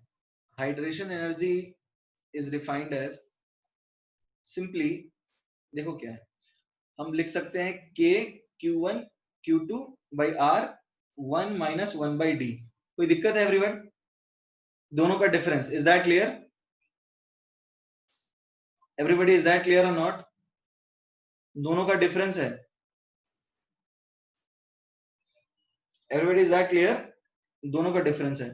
तो अब देखो d ज्यादा है तो 1/d कम होगा और 1 - 1/d ज्यादा होगा। तो हाइड्रेशन एनर्जी उसका ज्यादा होगा, hydration energy will be high if d is high. और वाटर के लिए डाई इलेक्ट्रिक कांस्टेंट बहुत ज्यादा होता है, it is 81 and that is why NS water is a very good solvent और वो सारी चीजों को घुला लेता है। Is that clear? पानी में ज्यादातर चीजें इसलिए घुल जाती हैं क्योंकि वाटर का डाई इलेक्ट्रिक कांस्टेंट काफी ज्यादा होता है। तो देखो हाइड्रेशन एनर्जी करके एक कॉन्सेप्ट है ये। यहां तक किसी को कोई समस्या है, समझने में कोई दिक्कत है, या फिर से एक बार रिवाइज करा दूं या आगे बढ़ सकता हूँ? मैं फिर से एक बार रिवाइज कराऊं, हाइड्रेशन एनर्जी और सॉल्युबिलिटी में हमने क्या सीखा है। देखो वेदांत में कर देता हूँ एक बार। देखो हाइड्रेशन एनर्जी क्या है कॉन्सेप्ट। देखो सॉल्युबिलिटी की बात जब हम करते हैं, सॉल्युबिलिटी की बात करते हैं, तो जब हम किसी सॉल्ट को पानी में डालते हैं एवरीबॉडी, जब हम किसी सॉल्ट को पानी में डालते हैं तो दो चीजें होती हैं। पहला तो उसका लैटिस तोड़ना होता है जो कि एंडोथर्मिक प्रोसेस है। Is that clear? Everybody keep saying yes और नो। पहले उसका लैटिस तोड़ना होता है। दूसरा प्रोसेस क्या होता है? दूसरा प्रोसेस में हाइड्रेशन होता है, मतलब अट्रैक्शन मिलता है आयंस को पानी के काउंटर आयंस की वजह से। तो ये वाला प्रोसेस एक्सोथर्मिक है, राइट? यस और नो? ये वाला प्रोसेस एक्सोथर्मिक है। तो यदि तुम्हें पूरा सॉल्ट को घुलाना है पानी में तो कंप्लीट प्रोसेस क्या होना चाहिए एवरीबॉडी? यदि तुम्हें पूरे सॉल्ट को पानी में घुलाना है तो कंप्लीट प्रोसेस क्या होना चाहिए? कंप्लीट प्रोसेस एक्सोथर्मिक होना चाहिए। इसका मतलब ये है कि हम ऐसा बोल सकते हैं कि कंप्लीट प्रोसेस एक्सोथर्मिक है तभी वो अपने आप घुलेगा, क्योंकि एनर्जी उसमें रिलीज होगा और वो ज्यादा स्टेबल होगा। तो यही कंसेप्ट है कि सॉल्युबिलिटी के लिए hydration energy should be more than lattice energy. यहां तक तो कोई दिक्कत नहीं होनी चाहिए। Is that clear? तो अब देखो होता क्या है, जब पानी में आयंस जाते हैं तो उनके आसपास स्फीयर्स बनाने लग जाते हैं वाटर। उन स्फीयर्स को बोलते हैं hydration sphere. Is that clear? और वो हाइड्रेशन स्फीयर उसका ज्यादा होगा जिसकी चार्ज डेंसिटी ज्यादा है, और जिसकी चार्ज डेंसिटी ज्यादा है वो पानी में बड़ा स्फीयर बनाएगा, और जब बड़ा स्फीयर बनाएगा तो मूव कम करेगा। और हाइड्रेशन एनर्जी कैसे देखते हैं? जैसे हवा में, लेट से NaCl जब हवा में था तो उसकी लैटिस एनर्जी थी KQ1Q2/R। पानी में गया तो लैटिस एनर्जी होगी KQ1Q2/R इंटू 1/d। ये जो डिफरेंस प्रोड्यूस हो रहा है वो किसके वजह से प्रोड्यूस हो रहा है? ये जो डिफरेंस प्रोड्यूस हो रहा है वो किसकी वजह से प्रोड्यूस हो रहा है? वो सॉल्वेंट की वजह से प्रोड्यूस हो रहा है। ठीक है, तो वो जो why does it depend on charge density? तो किसके ऊपर डिपेंड करेगा श्रेयस बताओ? पोटेंशियल एनर्जी किसके ऊपर डिपेंड करता है? KQ1Q2/R। So what parameter do you think should be required यहाँ? चार्ज बाय वॉल्यूम करोगे तो भी तुमको वही आएगा ना, चार्ज बाय रेडियस के प्रोपोर्शनली आएगा। चार्ज डिवाइडेड बाय वॉल्यूम भी कर दोगे तो R³ करोगे, पैरामीटर तो वही रहेगा। क्योंकि लैटिस एनर्जी में Q/R का एक्सप्रेशन आता है, that is why we take charge density. आगे बढ़ सकते हैं एवरीवन?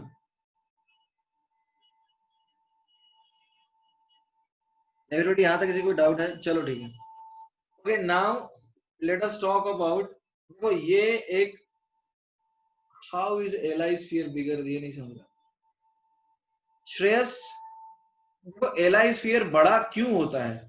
क्योंकि उसका हाइड्रेशन ज्यादा हो जाता है, उसकी चार्ज डेंसिटी काफी ज्यादा है एज कंपेयर टू, किसकी बात कर रहे हैं? चार्ज डेंसिटी हम एलआई की बात करें तो it is very high as compare to CS+। तो इसकी जब हाइड्रेशन साइज काफी छोटी है तो ये वाटर के सबसे ज्यादा मॉलिक्यूल्स अट्रैक्ट करता है, और ऑब्वियसली इसको मूव करना ज्यादा मुश्किल हो जाता है इसके कारण, और कोई रीजन नहीं है। That clear Shreyas? Li+ इसलिए बड़ा हो जाएगा क्योंकि उसका चार्ज डेंसिटी बहुत ज्यादा है CS+ से, और चार्ज डेंसिटी जिसका ज्यादा है सबसे, वो सबसे ज्यादा वाटर मॉलिक्यूल्स अट्रैक्ट करेगा। That is the reason.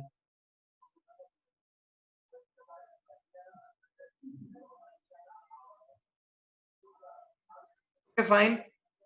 तो अब ये भी एक इंपॉर्टेंट टॉपिक है, पाजान रूल। एवरीबॉडी नाम सुना है? It is used to predict covalent character. It is used to predict covalent character in an ionic compound.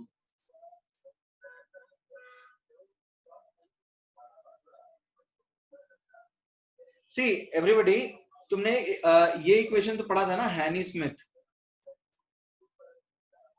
Smith equation था कि परसेंटेज क्या था, परसेंटेज आयनिक कैरेक्टर, परसेंटेज आयनिक कैरेक्टर यदि हमें निकालना है तो वो आता है 16 XA minus XB plus 3.5 XA minus XB का होल स्क्वायर। अच्छा everybody, complete 100% ionic bond is possible और not? 100% ionic bond is not possible. देखो 100% आयनिक बॉन्ड पॉसिबल है क्या? 100% आयनिक बॉन्ड कभी भी पॉसिबल नहीं होता है। देखो रीजन क्या है मैं बता देता हूं। Because cations and anions are not point charges, cations and anions are not point charges। ये समझ में आ रहा है? कोई पॉइंट चार्ज होता है क्या ये? एवरीबॉडी ये समझ में आ रहा है पॉइंट चार्ज नहीं है इसका मतलब? जैसे तुम Na प्लस की बात कर लो तो Na प्लस के क्या होता है, एक न्यूक्लियस होता है, आसपास इलेक्ट्रॉन्स होते हैं, राइट, फर्स्ट सेल में भी और सेकंड सेल में भी। तो ये तो एक सिस्टम ऑफ चार्ज हुआ जहां पे पॉजिटिव चार्ज भी है, नेगेटिव चार्ज भी है। एवरीबॉडी ये समझ में आ रही है बात? यहाँ पे पॉजिटिव चार्ज भी है और नेगेटिव चार्ज भी है। एवरीबॉडी से यस और no.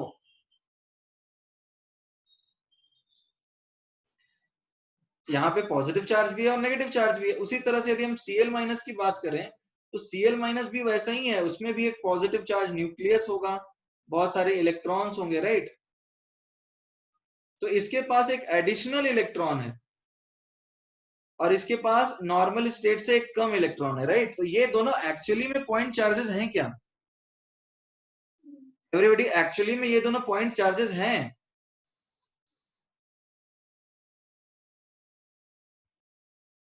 They are actually a system of charge. ये समझ में आ रहा है? ये एक्चुअली में कोई पॉइंट चार्ज नहीं होते। Ions are a system of charges, ions are a system of charges, या फिर बोल सकते हो एक ऑर्गेनाइजेशन है चार्ज का, जिसमें बहुत सारे चार्ज एक सर्टेन तरीके से ऑर्गेनाइज्ड है, ठीक है। अब दोनों में पॉजिटिव और नेगेटिव चार्जेस तो दोनों होते हैं। Everybody is that clear? Everybody is that clear और नॉट? दोनों में पॉजिटिव और नेगेटिव चार्जेस तो होते ही है ना। एक में एक्स्ट्रा नेगेटिव है यानी उसने एक एडिशनल इलेक्ट्रॉन ले लिया, इसलिए उसको हम अनायन बोलते हैं Cl माइनस, और एक में एक्स्ट्रा पॉजिटिव है क्योंकि उसने एक इलेक्ट्रॉन दिया है। तो एक्चुअली में ये पॉइंट चार्जेस नहीं होते हैं। तो होगा क्या, यदि इसने इलेक्ट्रॉन इसको दे दिया ना तो भी इसका इलेक्ट्रॉन इसको अट्रैक्ट करेगा और इसका इलेक्ट्रॉन इसके न्यूक्लियस को अट्रैक्ट करेगा। Is that clear? तो यहां पे भी कुछ ना कुछ शेयरिंग होता ही है। ये लिख लिया सबने?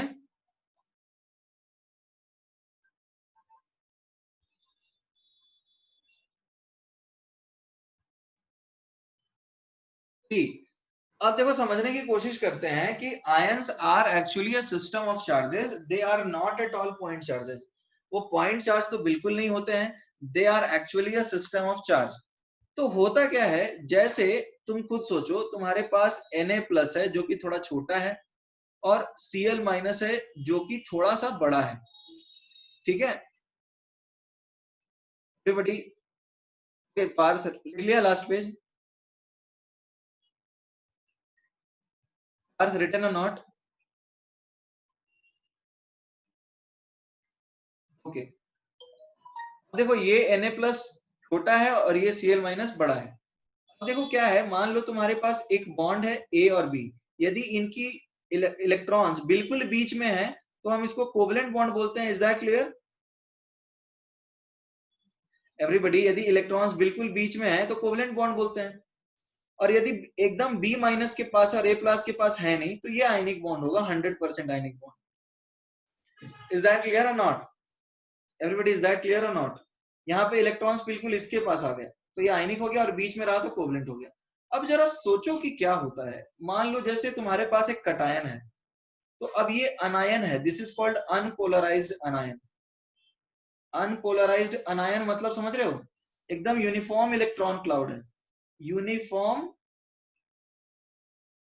बॉन्ड। श्रेयस बोल रहा है बॉन्ड तो बना ही नहीं 100% में। क्या 100% में? 100% क्या श्रेयस? 100% आयनिक बॉन्ड में एक्चुअली ये नजदीक रहते हैं। I will tell you, wait. जैसे ये इंटरसेक्ट करेंगे, बॉन्ड बनेगा, यहाँ पर कोई बॉन्ड थोड़ी, आयनिक बॉन्ड तो सिर्फ इलेक्ट्रोस्टैटिक अट्रैक्शन होता है ना। एवरीबॉडी, आयनिक बॉन्ड कोई बॉन्ड होता है क्या? वो तो अपोजिट चार्जेस के बीच में अट्रैक्शन होता है, इससे ज्यादा और कुछ नहीं, वहां कुछ बॉन्ड बनता है। एवरीबॉडी से यस और नो, आयनिक बॉन्ड क्या होता है? एक पॉजिटिव चार्ज है और एक नेगेटिव चार्ज है, इनके बीच में जो फोर्स होता है उसको आयनिक बॉन्ड बोलते हैं। तो श्रेयस तुम्हें क्या डाउट है बताओ, यहाँ पर बॉन्ड बनेगा ना? एवरीबॉडी, यहाँ पे यदि ये पॉजिटिव चार्ज और इस नेगेटिव चार्ज को कंप्लीट अट्रैक्ट कर रहा है तो यही आयनिक बॉन्ड है। तो देखो एक्चुअली में होता क्या है, एक्चुअली में होता क्या है, जैसे ये मान लो अनपोलराइज्ड आयन है। अनपोलराइज्ड आयन मतलब यूनिफॉर्म इलेक्ट्रॉन क्लाउड। यदि तुम इस अनपोलराइज्ड आयन को रखोगे किसी कटायन के आसपास, किसी भी कटायन के आसपास, तो वो क्या करता है पता है? वो इसके इलेक्ट्रॉन क्लाउड को खींचने लगता है अपनी तरफ। समझ में आ रहा है नहीं आ रहा? कटायन के आसपास यदि तुम रखोगे एक अनपोलराइज्ड आयन को, तो वो इलेक्ट्रॉन को खींचने लगता है। तो अब कटायन जो है has a tendency, cation has a tendency to pull the electron cloud of anion. ये समझ में आ रहा है एवरीबॉडी? ये बात समझ में आ रही है नहीं आ रही है? इलेक्ट्रॉन क्लाउड को खींचता है कटायन। मतलब कैसे खींचेगा, क्यों खींचेगा? क्योंकि वो चार्ज है, पॉजिटिव चार्ज का सिस्टम है, तो वो उसको खींचेगा। अब देखो पॉइंट चार्जेस में ऐसा नहीं होता है, समझ में आ रहा है? पॉइंट चार्जेस में क्यों नहीं होता है? क्योंकि वहां सारा चार्ज तो एक पॉइंट में है। समझ में आ रहा है? बट यहाँ चार्ज का तो एक सिस्टम है। तो चार्ज का एक सिस्टम है जिसमें न्यूक्लियस अलग है और इलेक्ट्रॉन अलग है, और इलेक्ट्रॉन भी एक वेव है। ये बात समझ में आ रही है? तो कटायन क्या करता है, चार्ज यूनिफॉर्म था उसको अपने तरफ खींचने लग जाता है। ठीक है, अब देखो इधर कम है और इधर ज्यादा है, तो इसको हम क्या बोलेंगे? Polarised ion. पोलराइज्ड आयन या फिर डिस्टॉर्टेड आयन। ये समझ में आया? क्योंकि ये सिस्टम ऑफ चार्ज है ना, तो अब इसके इलेक्ट्रॉन्स ये कटायन अपने तरफ खींचना चालू कर देगा। ऑलरेडी वो इलेक्ट्रॉन लेगा नहीं, बट इलेक्ट्रॉन को अपने तरफ खींचने लगेगा। एवरीबॉडी, ये समझ में आ रहा है? वो इलेक्ट्रॉन को अपने तरफ खींचने लगेगा, यस या नो? जब वो अपने तरफ खींचेगा, मतलब जरा समझने की कोशिश करो, कोवेलेंट बॉन्ड में इलेक्ट्रॉन बिल्कुल बीच में होना चाहिए था और आयनिक बॉन्ड में बिल्कुल बी की तरफ होना चाहिए था। अब यदि ये इसके इलेक्ट्रॉन क्लाउड को खींच करके बीच में लाने की कोशिश कर रहा है, तो किस तरह का कैरेक्टर डेवलप होगा? एवरीबॉडी, किस तरह का कैरेक्टर डेवलप होगा? ये सबको समझ में आया या नहीं आया? एक्चुअली चूंकि ये सिस्टम ऑफ चार्जेस हैं, तो ये अपने उसके इलेक्ट्रॉन क्लाउड को बीच की तरफ खींचने की कोशिश करेगा। तो बीच की तरफ लाने की कोशिश कर रहा है, तो वो कोवलेंट की तरफ ले जा रहा है ना। तो इसीलिए कोवलेंट कैरेक्टर जनरेट होता है आयनिक कंपाउंड में। ये कितने लोग को समझ में आया? ये बड़ी इंपॉर्टेंट बात है।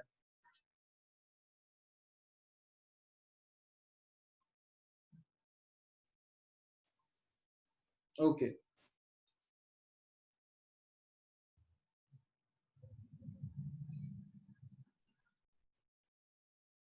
ठीक है, मैं समझाता हूं फिर से। ठीक है, I will explain it again. तो ड्यू टू पोलराइजेशन, पोलराइजेशन का मतलब यही है, इलेक्ट्रॉन क्लाउड का movement. Covalent character is generated, covalent character is generated in an ionic compound. Okay, see समझने की कोशिश करो क्या है ध्रुवी। ओके, तुम्हें ये समझ में आ गया कि ये दोनों एक्चुअली में सिस्टम ऑफ चार्जेस होते हैं? एवरीबॉडी, ये समझ में आ रहा है नहीं समझ में आ रहा? तो यानी ये न्यूक्लियस इसके इलेक्ट्रॉन को अट्रैक्ट करेगा और ये न्यूक्लियस इसके इलेक्ट्रॉन को अट्रैक्ट करेगा, ये तो करेगा ना एवरीबॉडी? और कटायन साइज में छोटा है तो इसका जेड इफेक्टिव ज्यादा होगा। कटायन का साइज छोटा है तो जेड इफेक्टिव ज्यादा होगा, और अनायन का साइज बड़ा है तो जेड इफेक्टिव कम होगा। तो कौन एक तरह से अपने तरफ खींचने की टेंडेंसी किसकी ज्यादा रहेगी, कटायन की या अनायन की? पहले ये बताओ।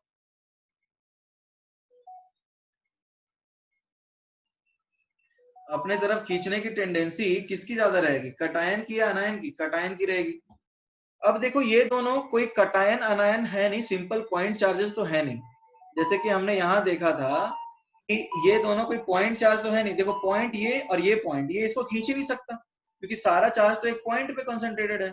बट यहाँ पर चार्ज तो डिस्पर्स्ड है, ये बात समझ में आ रहा है। यहाँ चार्ज तो फैला हुआ है ना। Everybody is that clear. अब यदि चार्ज बीच में शेयर हो जाए, एकदम बीच में आ जाए, तो ये 100% कोवलेंट होता है, राइट।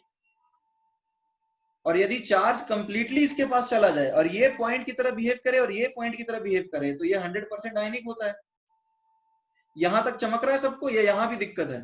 यहां तक सबको चमक रहा है या नहीं चमक रहा है? अरे हाँ या ना कुछ बोलो। यदि ये कंप्लीटली बीच में रहे तो कोवलेंट हुआ, और यदि कंप्लीटली इसके पास चला जाए और ये इसके इलेक्ट्रॉन को नहीं खींच पाए तो कंप्लीटली आयनिक, जो कि पॉइंट चार्जेस में पॉसिबल है। जो कि कहां पॉसिबल है? पॉइंट चार्जेस में पॉसिबल है। अब बट देखो ये सिस्टम ऑफ चार्ज है और इसके पास बहुत सारे इलेक्ट्रॉन है, और तुम खुद समझो कि कटायन का हाई जेड इफेक्टिव है और अनायन का लो जेड इफेक्टिव है।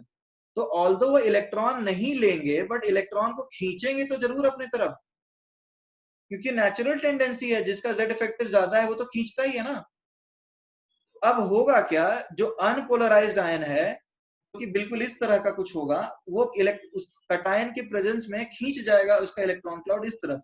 अनसिमेट्रिकल इन द सेंस कि इलेक्ट्रॉन डेंसिटी इस तरफ बढ़ जाएगी और इस तरफ कम हो जाएगी, तो इसको बोलेंगे पोलराइजेशन, यानी इलेक्ट्रॉन क्लाउड एक तरफ शिफ्ट हो गया। Is that clear? Electron cloud एक तरफ ज्यादा खींच जाएगा, ये भी समझ में आ रहा है? ये बात नहीं चमक रही है तुम्हें? जब इलेक्ट्रॉन क्लाउड ज्यादा इस तरफ बढ़ेगा, यानी इलेक्ट्रॉन डेंसिटी बीच में लाने की कोशिश हो रही है ना इस तरह से, तो अनायन, अच्छा भावेश बोल रहा है कि अनायन इलेक्ट्रॉन खींचेगा। अब एक बात बताओ भावेश, अनायन और कटायन में जेड इफेक्टिव किसका ज्यादा है? एवरीबॉडी, अनायन और कटायन में जेड इफेक्टिव किसका ज्यादा है? कटायन का।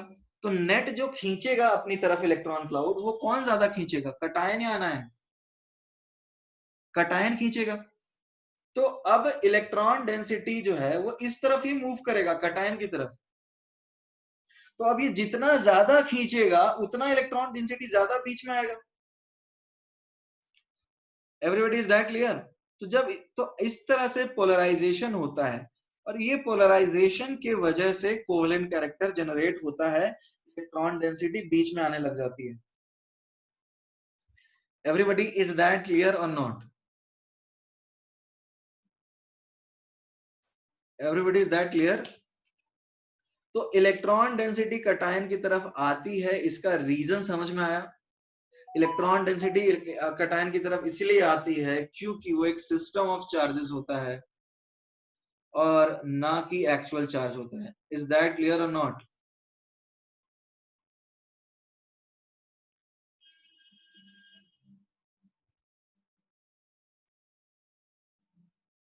अभी किसी को डाउट है तो बताओ, ये इंपॉर्टेंट टॉपिक है, तुमको आना ही चाहिए।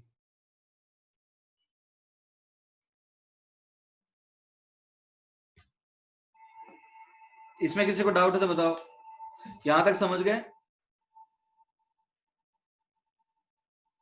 ठीक है। अब देखो समझने की बात तो ये थी कि कोवेलेंट कैरेक्टर जनरेट होता कैसे है।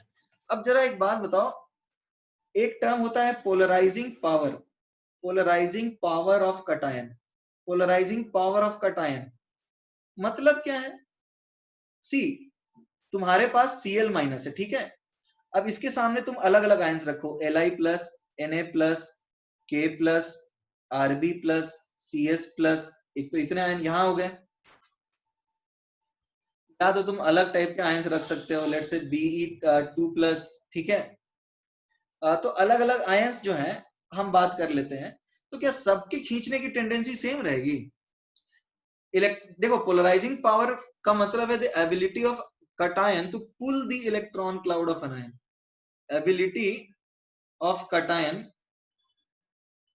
to pull electron cloud of an ion, electron cloud of an ion, ये समझ में आ रहा है?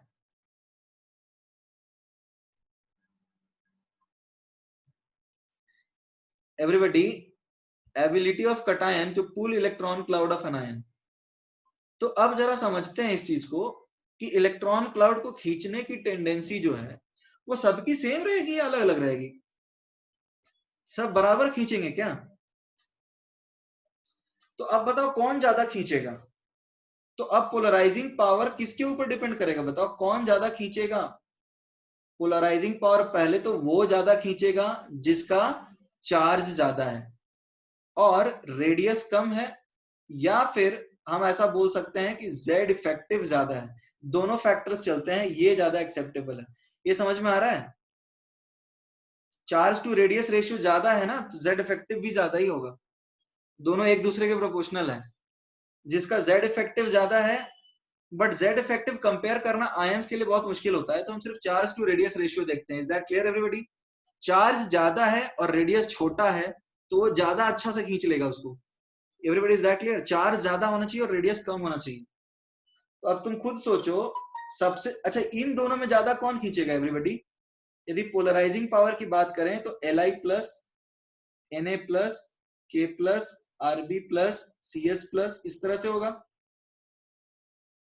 ग्रुप 1 में हम बात कर रहे हैं, ग्रुप 1 में प्लस कंसिडर नहीं कर रहे हैं इसमें, ठीक है। अब यदि हम बात करें ग्रुप 2 में तो Be2 प्लस, ठीक है, Mg2 प्लस, ठीक है, फिर इसी तरह से आता जाएगा calcium Ca2 plus, Sr2 plus, Ba2 plus. यहां तक समझ में आ रहा है एवरीबॉडी? इसमें किसी को कोई डाउट है?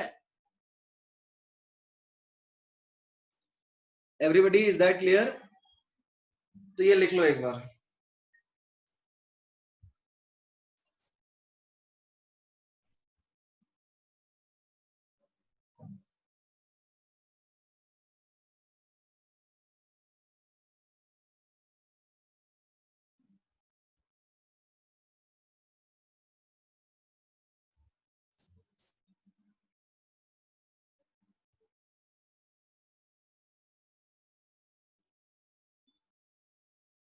Everybody written?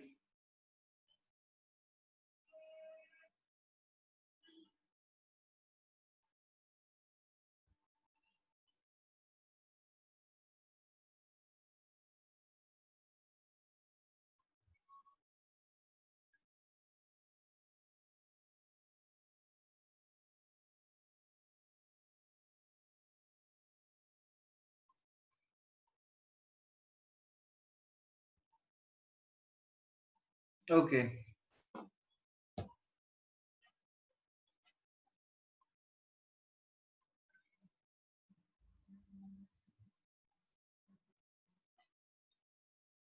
अच्छा, तो एक बात बताओ, पोलराइजिंग पावर ज्यादा रहेगा तो कोवलेंट कैरेक्टर बढ़ेगा या फिर ionic? Everybody, if polarizing power if polarizing power is high if polarizing power is high, then covalent character will also be high। ये समझ में आ रहा है? क्योंकि वो खींच के कोवलेंट बनाएगा ना, खींचने से ही तो कोवलेंट कैरेक्टर जनरेट होता था। पोलराइजिंग पावर जो है वो कोवलेंट कैरेक्टर बढ़ाता है। जरा समझते हैं इसका मतलब क्या है। इसका मतलब ये है, देखो क्या है, ठीक, खुद देखो, समझने की कोशिश करना। जैसे LiCl से ज्यादा कोवलेंट होगा BeCl2, उससे ज्यादा कोवलेंट होगा BCl3, उससे ज्यादा कोवलेंट होगा CCl4। तो फिर तो P ब्लॉक में देखो, क्योंकि यहाँ +1 है, यहाँ +2 है, यहाँ +3 है, यहाँ +4 है, चार्ज बढ़ता जा रहा है तो कोवलेंट कैरेक्टर बढ़ रहा है ना एवरीबॉडी? कोवलेंट कैरेक्टर बढ़ रहा है। मतलब तुम यदि पीरियड में देखो तो पीरियड में तो कोवलेंट कैरेक्टर बढ़ता है ना सेम आयंस के लिए, ठीक है। और इनफैक्ट तुम इतना देखो, ग्रुप में कैसा कैरेक्टर बढ़ेगा, देखो LiCl, NaCl, ठीक है, KCl, RbCl और CsCl। तो ग्रुप में तो कोवलेंट कैरेक्टर क्या हो रहा है, कम हो रहा है ना। ग्रुप में कोवलेंट कैरेक्टर कम हो रहा है, यानी आयनिक कैरेक्टर बढ़ता है। यानी कि कोवलेंट कैरेक्टर हम ऐसा बोल सकते हैं, covalent character increases from left to right, increases from left to right, and ionic character increases from top to bottom। and ionic character increases from top to bottom.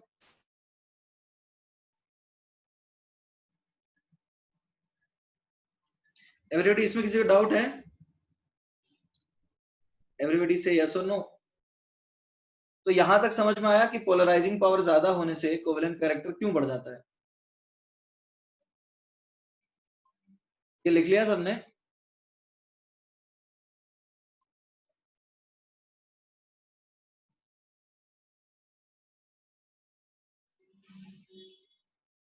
Okay, Bhavesh says no. देखो ये फाजान rule जो अभी हम पढ़ रहे हैं ना, ये इस चैप्टर का सबसे इंपॉर्टेंट टॉपिक है, इस पे क्वेश्चन आते हैं। मतलब अब तक जितना पढ़ा है ना हमने, Fajans rule is the most important topic जो हम अभी पढ़ रहे हैं। इस चैप्टर में जो हम पढ़ रहे हैं ना, इसमें ये सबसे इंपॉर्टेंट अब तक का है। Written everyone? ओके, अब देखो पोलराइजिंग पावर की हमने तो बात कर ली, अब बात करते हैं polarisability. Polarisability of an ion, ये समझ में आ रहा है?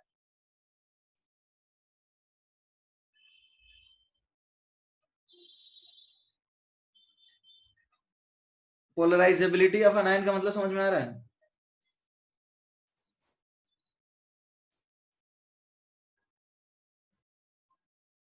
It is the ability of an ion to allow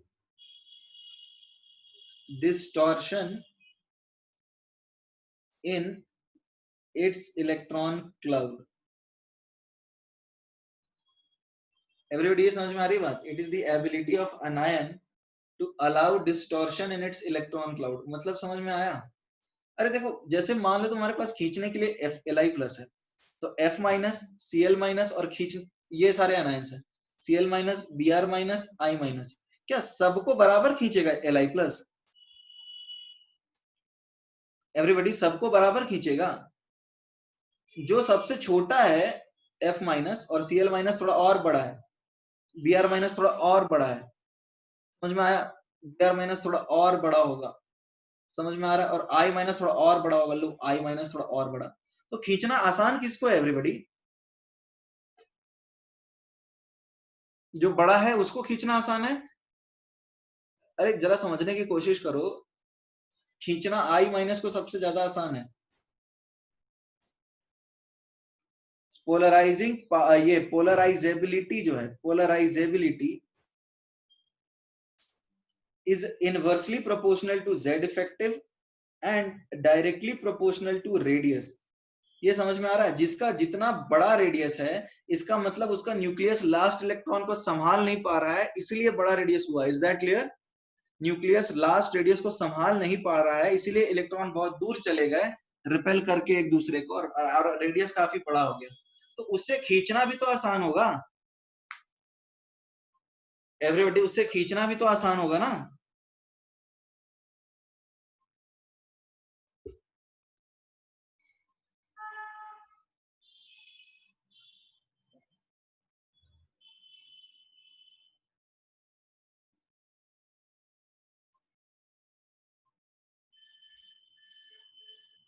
तो हम ऐसा बोल सकते हैं कि जो बड़ा रेडियस है उसका पोलराइजेबिलिटी ज्यादा है। ठीक है एवरीबॉडी, ये लिख लिया सबने?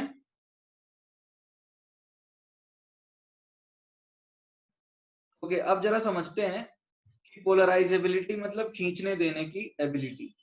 पोलराइजेबिलिटी देखते हैं, polarisability F minus, Cl minus, Br minus और I माइनस में सबसे ज्यादा I माइनस की होती है। Everybody, is that clear?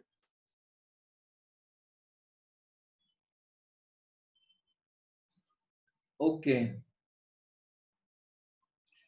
Now let us से हम बात कर लेते हैं इस तरह के आयंस में। अच्छा, N3 माइनस, O2 माइनस और F माइनस में पोलराइजेबिलिटी किसकी सबसे ज्यादा होगी? एवरीबॉडी, इन तीन आयंस में बताइए सबसे ज्यादा पोलराइजेबिलिटी किसकी होगी? इसकी। समझ में आया क्यों? क्योंकि इसका साइज सबसे बड़ा है, इसका आर मैक्स है और इसका आर मिन है, आइसो इलेक्ट्रॉनिक है ना ये। एवरीबॉडी समझ में आ रहा है, ये सबसे बड़ा होगा।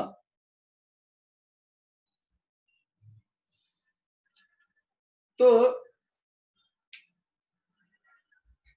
आई होप यहां तक आपको ये बात समझ में आ गई होगी। तो जैसे तुमसे पूछा जाए कि कोवेलेंट कैरेक्टर कंपेयर करना है, Li3n, Li2o और LiF, कोवेलेंट कैरेक्टर सबसे ज्यादा किसका होगा एवरीबॉडी? ये समझ में आ रहा है? पोलराइजेबिलिटी ज्यादा है, यदि पोलराइजेबिलिटी ज्यादा है एवरीबॉडी, तो कोवेलेंट कैरेक्टर भी तो ज्यादा होगा। यदि पोलराइजेबिलिटी ज्यादा है तो कोवेलेंट कैरेक्टर भी ज्यादा होगा, क्योंकि वो बीच में ज्यादा खींचने देगा तो कोवेलेंट कैरेक्टर बढ़ जाएगा। उसी तरह से Li, लेट्स से तुम्हारे पास है LiI, LiBr,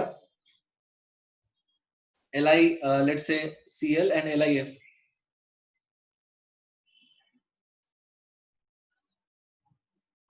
तो कोवेलेंट कैरेक्टर,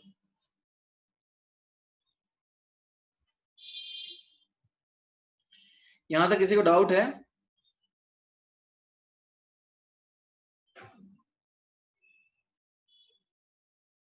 ओके, तो ये लिख लीजिए, right it down.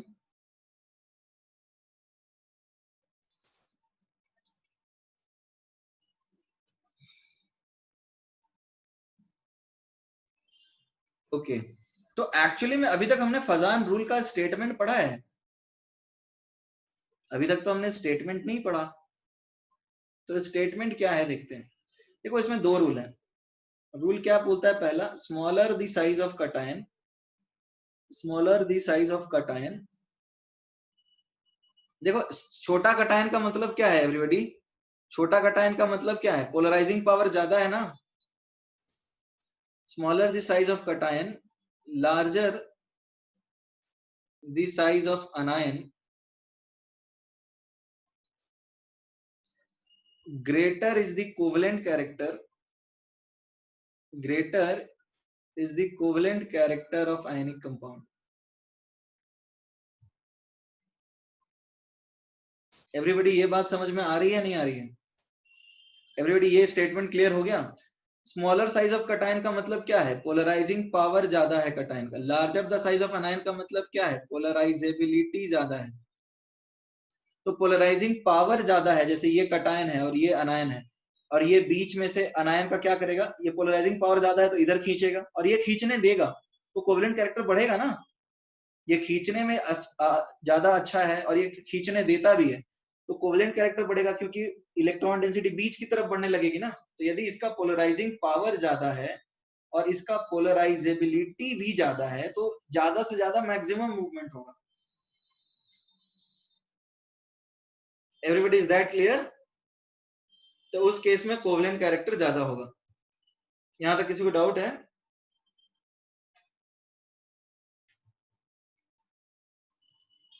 Everybody is that clear till this point?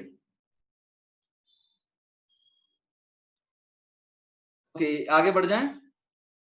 लिख लिया सबने? देखो, सीधा सा कंसेप्ट है, पोलराइजिंग पावर ज्यादा है कटायन का, पोलराइजेबिलिटी ज्यादा है अनायन का, तो इलेक्ट्रॉन डेंसिटी बीच की तरफ शिफ्ट होगी और इससे कोवेलेंट कैरेक्टर जनरेट होगा। दूसरा स्टेटमेंट देखते हैं क्या है। दूसरा स्टेटमेंट ये है कि the covalent characters, the covalent character of D and F block elements, या फिर D and F block salts will be very high. ये समझ में आ रहा है क्यों?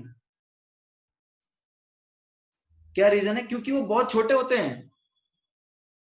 लैंथेनाइड एक्टिनाइड कॉन्ट्रैक्शन नाम सुना है ना? Because they have high, very high Z effective and smaller radii. Smaller radii. क्यों होता है ऐसा? क्या रीजन है इसका? Sigma is poor. जो डी और एफ ऑर्बिटल्स इनकम्प्लीटली फिल्ड होते हैं ना, तो वो बहुत कम स्क्रीन करते हैं। इसका रीजन यही है, poor shielding done by incompletely field T and F electrons. Everybody, is that clear or not?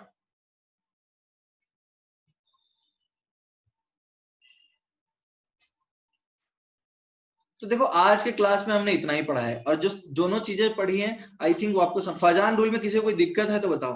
देखो हमने चीजें दो ही सीखी हैं कि इलेक्ट्रॉन कटायन खींचता है अपनी तरफ। क्यों खींचता है एवरीबॉडी? इसलिए खींचता है क्योंकि वो सिस्टम ऑफ चार्ज होता है जिसका ज्यादा जेड इफेक्टिव है, और अनायन का जेड इफेक्टिव कम है। तो अब यदि कटायन का साइज छोटा है यानी पोलराइजिंग पावर ज्यादा है, और अनायन की खींचने की टेंडेंसी या खींचने देने की टेंडेंसी भी ज्यादा है, तो इलेक्ट्रॉन डेंसिटी बीच में आएगा और उससे कोवेलेंट कैरेक्टर जनरेट होगा। Everybody, is that clear?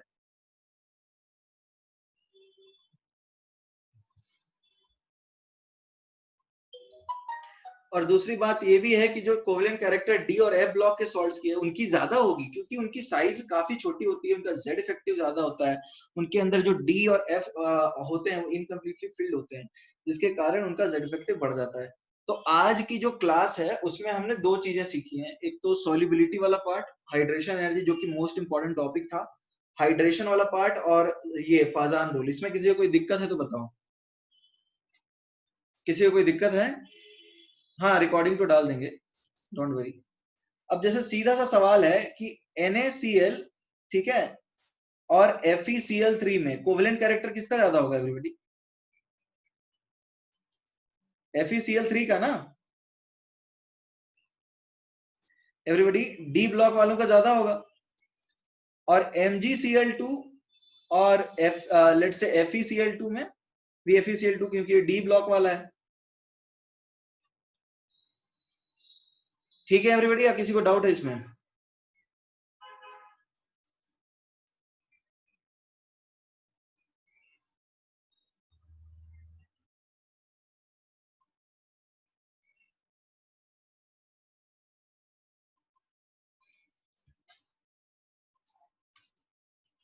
और किसी को कोई डाउट है तो पूछना है तो पूछो, if you have any doubt.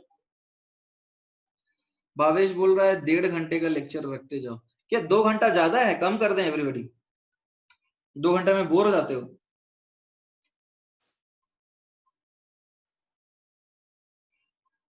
ठीक है, नेक्स्ट वीक में कर देंगे 1.5 घंटे का, नो इश्यूज। ठीक है, नेक्स्ट नेक्स्ट वीक में देखते हैं, करते हैं। कितने लोग चाहते हो 1.5 घंटे का ही रहे? एक्चुअली कितने लोग चाहते हो?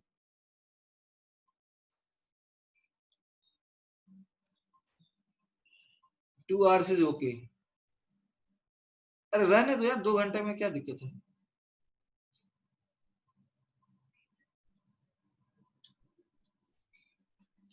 ठीक है, 2 घंटे देखते हैं, नेक्स्ट वीक बता देंगे। Fine, will meet in the next class. कोई और डाउट है किसी को?